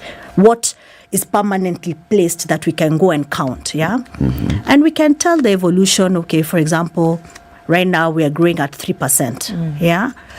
So we are going to give you a standardized read, not only under your tier 1 or what we call modern trade, but also against the total universe, which also includes we call it general trade or traditional trade. That's your dukas, your groceries, and your tabletops. So with that market extrapolation and that view of total market is how we come in. So, I mean, hypothetically, today where we sit, modern trade contributes 39% of total basket, in Kenya. Yeah. And then 61 is still... Is the informal. Yeah. Because we all know, we all live in estates, we all have your kiosk, you still have your duka around the corner, you still have your supermarket. So traditional trade in Kenya is still very important. My question actually was, for this tier 1 modern shops, for you to start gathering this information, you're working with them to give you, so they give you the data. Yes. Yeah. So at that point, what is it that is incentivizing them to give you data, and how much do you trust the data that they're giving you? So number 1, we are partners with the tier 1s, meaning there's mutual trust between both parties. Number 2... What is the basis of this mutual trust? So that's the benefit. He's asking me, what is the benefit to them and to us? Yeah. So number 2, there's no human intervention when we get the data from them, because, of course, we use an API system. Number 3, what is the benefit for them? It's the benchmark. So the benchmark against competition, the benchmark in terms of the total national universe, how are they doing versus traditional trade, the benchmark in terms of which categories should I invest. If I'm talking about flour, which flour is moving maybe more in terms of from the competition side of the business or from the traditional side of the business, that I should be investing more within my retail chains. So that is the benefit for them. The benefit for us is in terms of quality of data, because now when we talk about total modern trade, we can easily say that, yes, we cover 39%. And obviously it gives us a better extrapolation in terms of numbers for the total national view. So essentially you're a data bank. Yes. I mean, yeah, we deal with data. Okay. Yeah. And it gives you an edge when it comes to that line of business. Do you have competitors? We do have competitors. We do have competitors in terms of maybe different methodologies. Because for us, we highly use data scientists basically to extrapolate the market. To do a total Kenya census, I mean, we live in Kenya. Even just a population census, you can imagine how expensive it is. Yep. So for us, we do a census, but a sample census every month. Yeah, like a small area, you'll take a Kibera, as in to ensure that you keep abreast in terms of with the market changes and the evolving channels. So that investment is done by Nielsen. So we don't have. With the Kenya National Bureau of Statistics, not standard, just statistics. I'm going to ask about standards as well, but because they collect data for the whole country, and they have also a data bank. So we do. Or we have approached I mean, let me talk from a position of I don't know currently, but previously we rely on that data a lot, because in terms of when you're looking at, okay, let me not be a bit technical, like when you're looking please be a bit technical. So you see, like when you're extrapolating that data, because you can't do a census 100%, for total country. Yeah. So you might do in terms of, let's say, the key 57 cities that contribute maybe 90% or 80% of our economic being, as Kenya. Output. But to extrapolate to the point where you understand, you need Kenya Bureau of Standard because of population contribution. So we have to correlate their data with our data in order for us to, give a whole overview and say, okay, fine, maybe in this country I'm covering 85% of total census, but in terms from a population point of view and an economic point of view, I'm actually covering 98%. So we overlay their data. So we cannot run a census without the KBS data as well. Okay. If you were to give an overview of the retail landscape, because this is something we're now getting into. If you look at Kenya, if you gave an overview, what does it look like right now? And I guess the indicators, if you're looking at indicators of good, bad, evolving, progressing, regressing, what does the retail landscape look like? Interesting to note that sometimes we've seen, especially with those who then were the face of retail in the country, having then exited the market because of 1, 2, 3 reasons. How does that look now that we see the mushrooming of retail all over the place? What then would be the indicators to say it's going well, it's not, from your point of view? I think in Kenya, especially in the last 5 years, we've seen a lot of changes. And then, of course, we all experienced the shock in 2020 from, obviously, the COVID position. I must say Kenya, when you compare Kenya with other countries, even within Africa, we were lucky. We were not at reboot stage, whereby we shut down totally as a country. And we were prepared. So it was more about reinventing ourselves. So the retail space is reinventing itself so fast that you cannot almost predict tomorrow. We have noticed that because of an economic point of view and where we are, people have shut down. People have, they started as a duka, now they're doing hairdressing. People are shifting in terms of their strategies so fast that you have to almost keep abreast. Yeah. When you look at the top tier ones, I think the number one thing is we need to reinvent and innovate very fast. And when I talk about reinvention and innovation with a localization aspect, we need to listen to each other as Kenyans. Yeah. Kenyans are very peculiar. We support our local brands, and as well as we still have, as some sort of percentage to global brands, but we're very loyal, if I must say. Pricing is something else to look out for. This is a statement supported by data. Yes. Okay. Yes, pricing. If you look at pricing, if you look at from a data point of view, you look at our top 10 manufacturers. They're contributing almost 45% of the total basket. What does that tell you? We are not having many entry. We don't have very many manufacturers opening up businesses. Why are they not opening business? The cost of electricity, the cost of production has become very high. We've had very many companies exiting their production to other countries, some of them in the northern side of Africa. Why? We need more local players. So that is something that we need to watch out for. I'm stuck at this point of modern trade contributing 39% in the retail sector. And the other one being informal. Has this changed over the last, say, 10, 15 years? Has it always been at 39%? Has it been more, reducing, or less and growing? Interesting. Modern trade has been growing. Yeah. So when I compare that percentage with maybe in 2020, we're talking between 30 and 35. But when you talk in terms of absolute value, both of them are growing. Traditional trade is still growing as well as modern trade. So modern trade is going to become very key for us. And it's, when you look at in terms of sub-Saharan Africa, we are one of very key countries which has a very strong modern trade. Tanzania, our neighbors don't have a strong modern trade.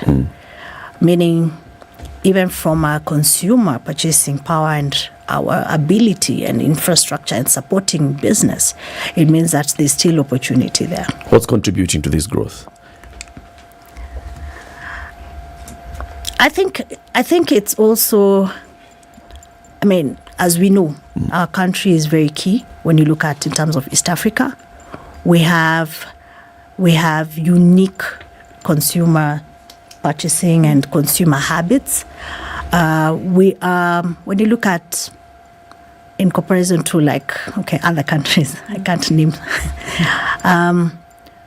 We have a well educated, consumer base, which means we also spend.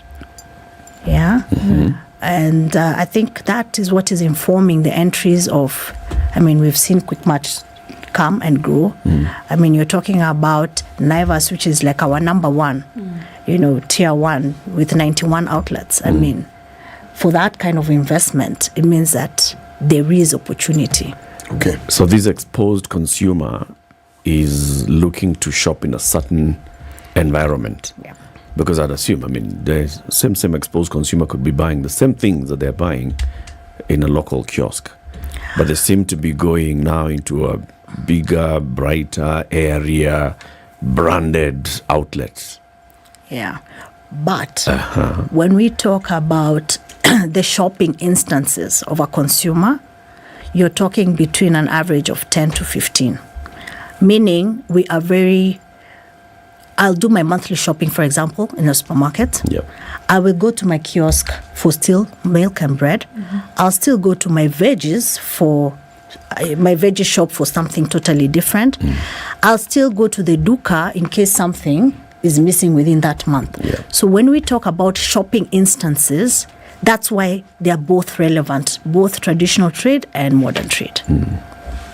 Let's take a break at this point. It's 9:30.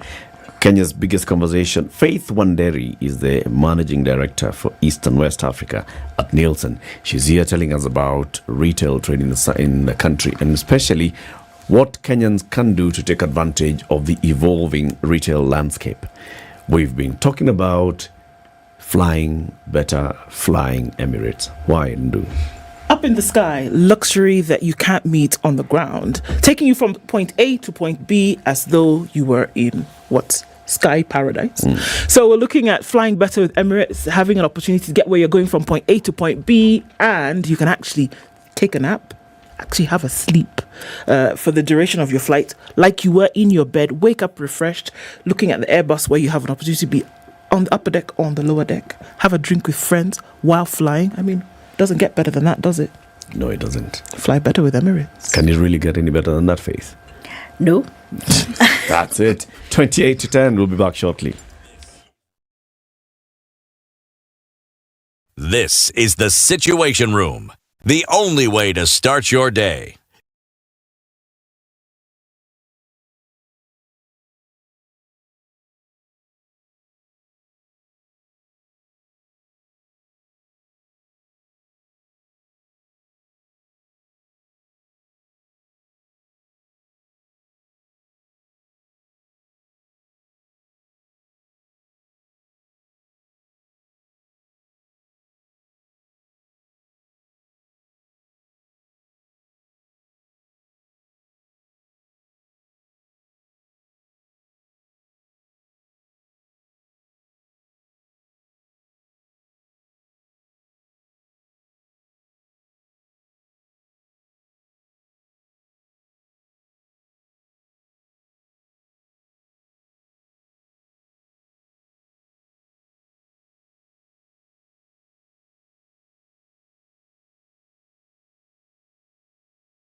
You think you can guess the year? 2007. That's when the theme song, that's when it premiered for the James Bond movies. You're half correct. But in terms of guessing the year? Okay, if not 2007, then 1963. Oh, now you're just throwing things, eh? You're throwing the sufria and everything outside. The Spice Drive.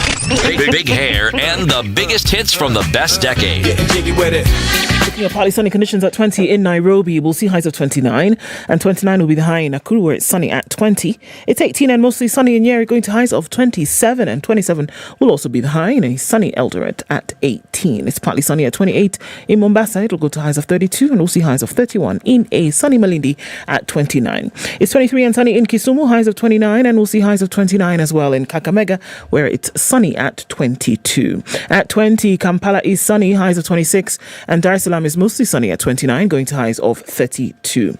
It's 15 and sunny in Johannesburg, highs of 25, and Lagos will go to highs of 33 into Monday. 32 will be the high in a mostly cloudy Kinshasa at 24, and at 10 degrees going into Monday evening, Beijing is sunny at going to highs of 12 and lows of 2. It's cloudy at 12 in Paris, highs of 16, and London will see highs of 14. It's currently cloudy at 13. Still Sunday night in New York, it's cloudy at 6. It'll see highs of 7 and lows of 2 coming into Monday. Mature, intelligent talk every morning. Unright. 94.4 Spice FM, Nairobi. Just a little bit of it coming off the Thika Superhighway this morning into the CBD. Much better than it was earlier. So not much, just around that Pangani underpass is where some of it is coming. And voila, no traffic on Kiambu Road anymore. Yay! Just a little bit inbound, but you should be fine if you're on Kiambu Road this morning. Gigiri, United Nations Avenue, all that beehive of activities looking much better. And coming off James Gishuru, just a trickle of traffic now as you get towards Waiaki Way.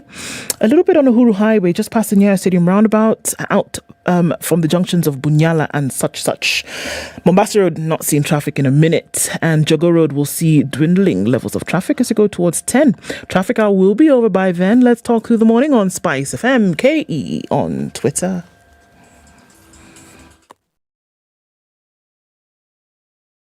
Business News with Spice FM. I'm Leah Ubaga. Dividend repatriations by listed multinationals and firms with significant foreign shareholding look set to worsen the effects of dollar shortages that have seen banks run out of the greenback on some days. Blue chip companies like Safaricom, BAT Kenya, Standard Chartered, Bamburi Cement and Stanbic Bank are entering their dividend season, with the banks expected to issue outsized payouts after reporting record profits for the year ended December 2020. The significant foreign ownership of the multinationals and firms like Equity Bank will see the companies seek hundreds of millions worth of dollars as they enter the forex market every year to buy the US currency for onward payment of dividends to offshore investors.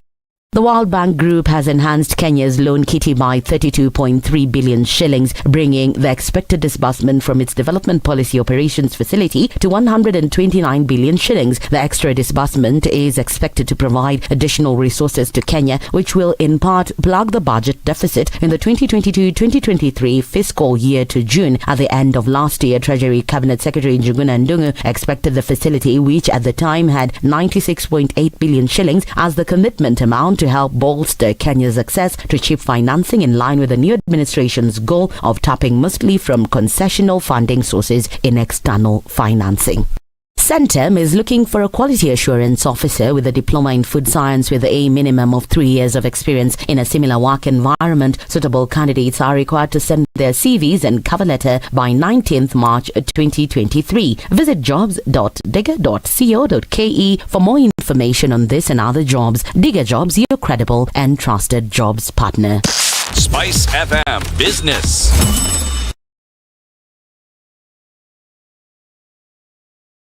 Mature, intelligent talk every morning. Spice up yourself.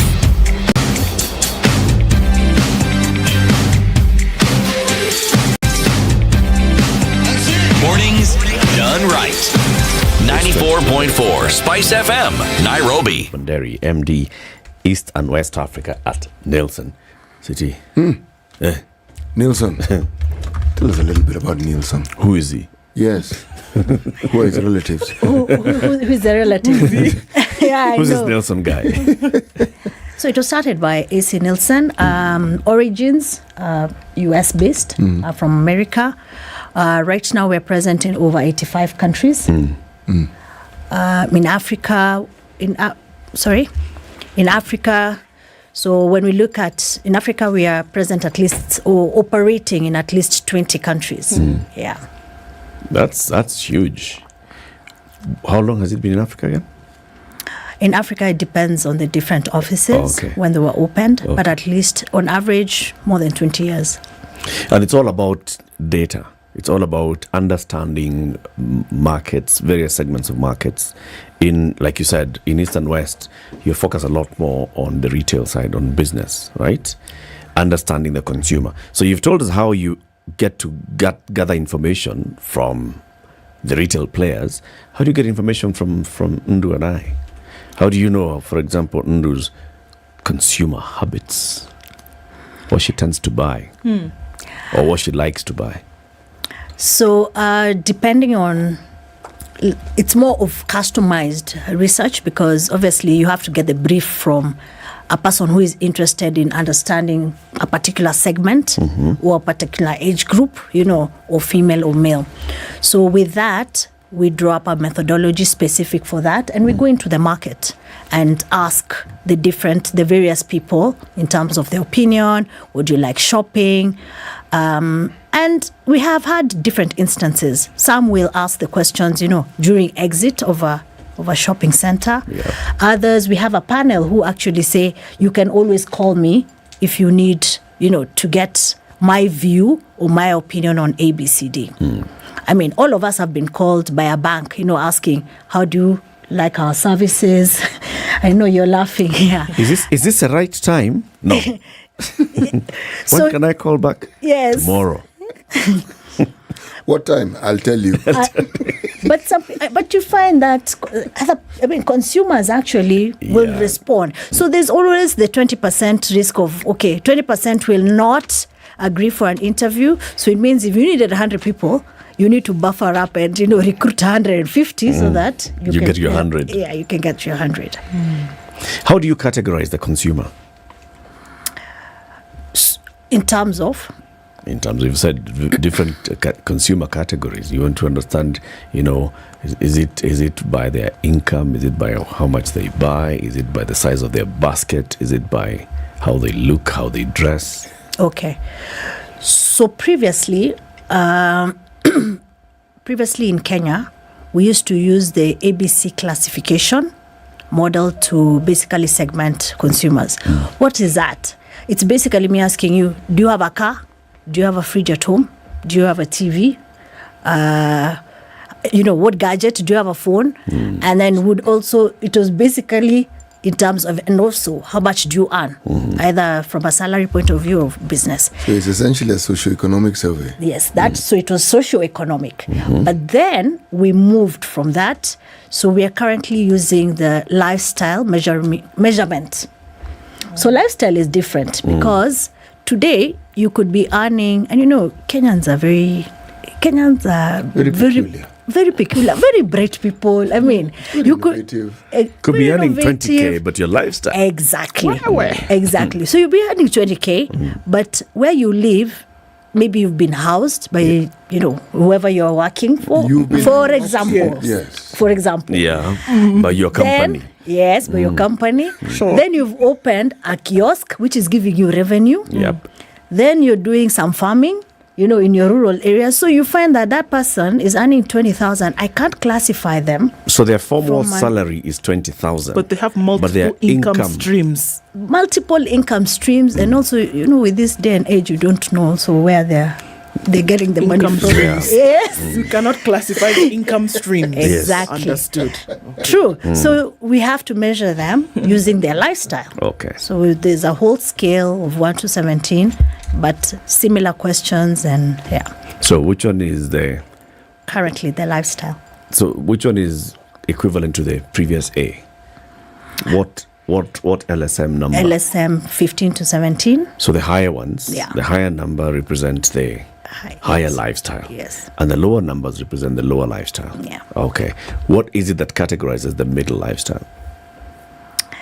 It will still be, you still have to ask, what's your salary base?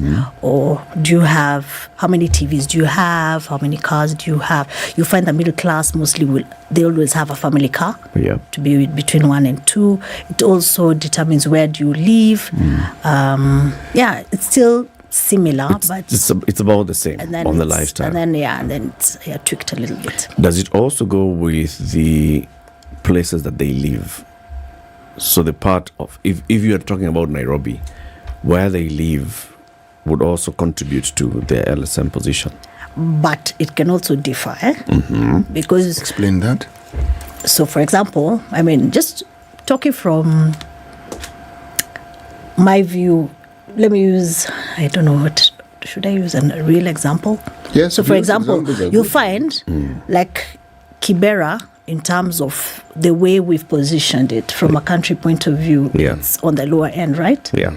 But you'll find somebody in Kibera, he owns maybe 20 plots, but he lives in Kibera. He will have his DSTV. He will have his car parked there.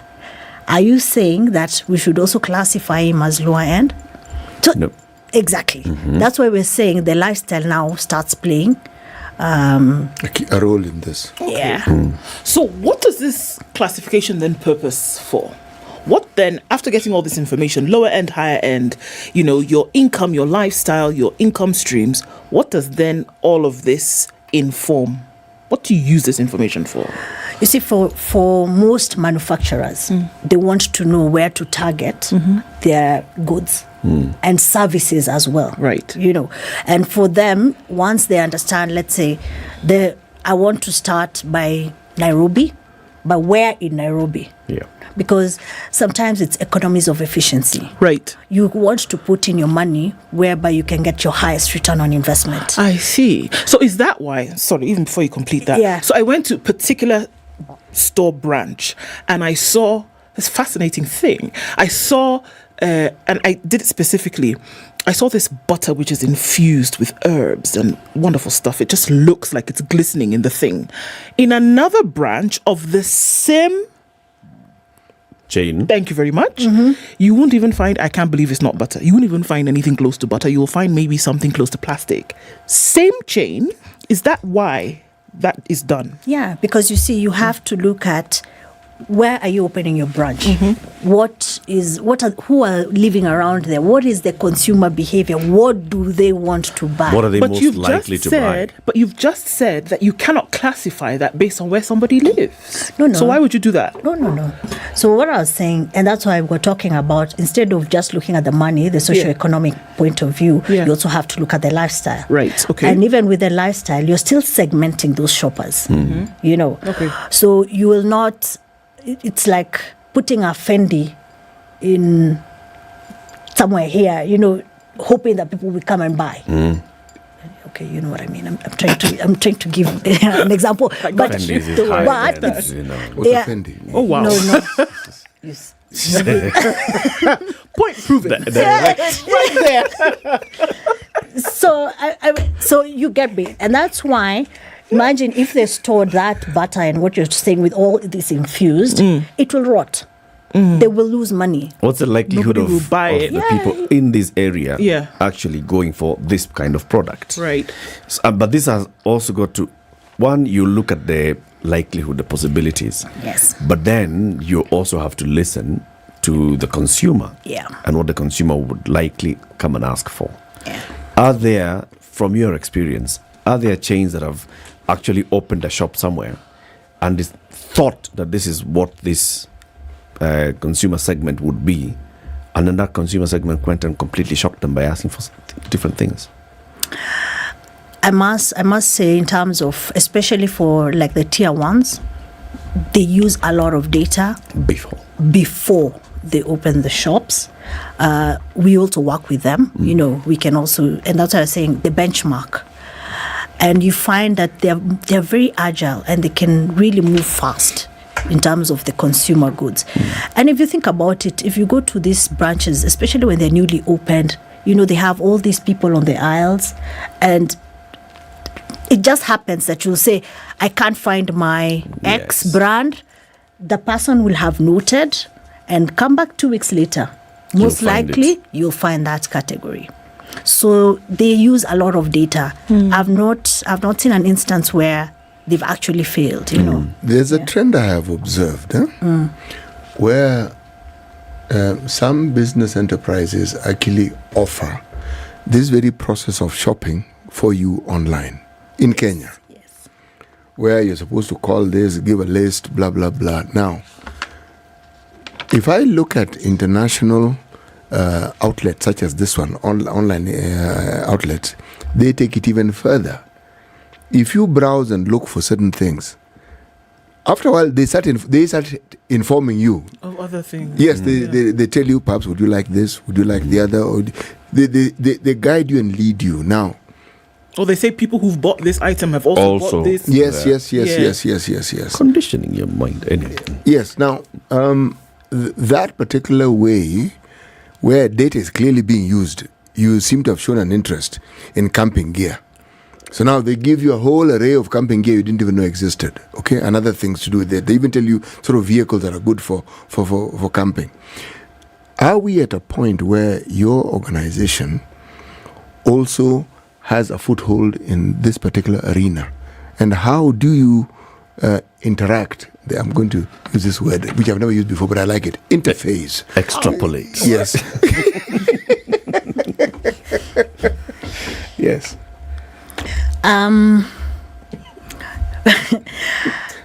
You see, you're talking about the big bets. Yeah? We call it the big bets when you talk about the future of the retail space. E-commerce is one of the big bets. We are not at the point where we're looking at, we can't compare ourselves like to Europe and to the US, but our rate of growth and the use of e-commerce, like the online shopping he's talking about, is there. So you find that we are talking to partners, like Glovo and Jumia, the same way we are talking to the tier ones to partner with us, because we know that that's where the growth will come from. What you talked about, where you check for camping gear and then you get the next thing you're being asked suggestions, it's all about algorithm. Okay? Data is mined. It's all about big data. You can use your Instagram. When you use your Instagram, for you, no. I think for him. He has Instagram. He has Instagram. He's a Marasmus. Hey, okay. So you find that once you Google or open something on your Insta or in the other social platforms, they tend every time it tends now to inform you and get you to see the same thing or the same topic or related topics or related commodities. So it's all about the algorithm and big data. It's all connected. So you're saying that there's an opportunity for the big jump in the Kenyan retail space going big time on e-commerce.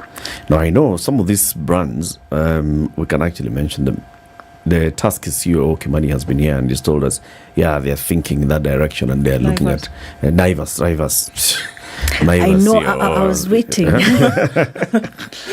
and the direction that they are taking on this, working on placing products on the e-commerce platforms, creating their own e-commerce. What does a consumer say from what you see? Is a consumer looking into e-commerce? They've already started online shopping. And for most of the consumers, it's what I mentioned, it's not over 10% of their shopping because it's still very niche in terms of you have to have internet accessibility, and all that. But there's a huge appetite. I mean, you're a woman, I'm a woman. We know nowadays you're all online, buying dresses, buying shoes. People are not going into town, to look for those things. So the appetite is there, and that's the direction that we are all going into. And then if you look at, that's just e-commerce. There's a lot of disruption as well. It's no longer the way it was 10, 15 years ago, where you had manufacturer selling to wholesaler selling to distributor now selling to retailer. No. The disruption is even manufacturers are directly connecting with the consumer. You find that we also have in-betweens, different organizations where they have warehouses, whereby they are also trying to get to the consumer directly. So there's a lot of disruption in that area. I have a sense that the disruption is actually going to jump into this 61%. Which is not on the modern trade. Because like you talked about, the places that you're shopping are not in these modern trade facilities. You have your own, you have your plug for whatever. You have a plug for shoes, you have a plug for dresses, you have a plug for this and the other. And those are all in the informal. there are many of the people who are actually using that kind of e-commerce direct connection or platform, going into Instagram and finding somebody who is selling this and the other, or a plug for this and that, are on the 61%. Yes. So are the big boys of modern trade being left behind? No, they're not being left behind. And that's why I said both segments are growing. Both segments are still very, very key in terms from a society point of view. And both segments, and that's why I talked about the shopping instances, you will still go to your modern trade. You will still do your traditional trade, your duka. I will still have my plug for meat. I will still have, as in, the consumer is actually evolving, and with different factors playing in place. So you mentioned something interesting when one goes to supermarkets, individuals who stand on the aisles, and again, you may mention you're looking for this and it isn't quite there. Now, if you look at from a wholesome perspective of that particular data, the upward trajectory of the interests of the buyers, of the customers, what do you see? Do you see the movement, the upward movement growing in terms of the quantities they buy? Are you seeing a shift in the varieties of what they buy? Are you seeing a shift, if anything, up or down, of the quality in terms of pricing of what it is they buy? What do you see? Okay, that's a very interesting question. So from our data, I can tell you that when I look at the top 10 categories that are growing, they are not your necessities, which is quite interesting. It also just shows you that consumers are evolving. When I talk about which are the top, I have long life milk. You have your premixed cordials, you have your energy drinks. They are growing faster, but the base is small, but they're growing faster. You're talking about, these are categories that are growing over 50%, It means that people are understanding, okay, I want to try this new energy drink and everything. But when I look at top 10 categories that are key in terms of value for Kenya, it's still our basics. It's our flour, it's our cooking oil, it's our detergents, it's our milks. So we are still we still need our basics, but where the opportunity is in terms of growth, it's not our necessities. It's the nice to have that are growing faster, meaning, okay, consumers are actually shifting also their purchasing habits. Do you ask the why question when you see the trajectory of these growths? Why is there that movement in that direction? That's why you come to us, and that's where I make my money. I see. Yes. So do you find that is the trajectory inclusive rather than transformative? So it's not just because you said the basics are still there, flour, whatever, salt, blah blah, but it's now inclusive of a little bit of luxury here, a little bit of maybe non-necessity. Is that what you're seeing as well? Yes. So the basics are still there. But when you look at growth, it means that you're going to the supermarket and you're looking at this drink and you're like, okay, let me try it. You're looking at a particular brand of yogurt for if you have children or even for yourself. Or butter that's infused. And you put it in your basket, meaning it was more of impulsive. But it's when you say retail, what are your limits? Do you go to motor vehicles, tractors? So we can anything that can inform an investor, we do. So we're also in the financial sector, we're in the cement sector, we have oil and gas. So we're not actually limited. So it's not just as FMCGs. Long as there's a purchase and there's a need and there's a purchase and there's paying of money, we'll track it. Okay. Good. Faith, we thank you very much for joining us. Thank you. For all the insights that you've given us. Faith is from Nielsen.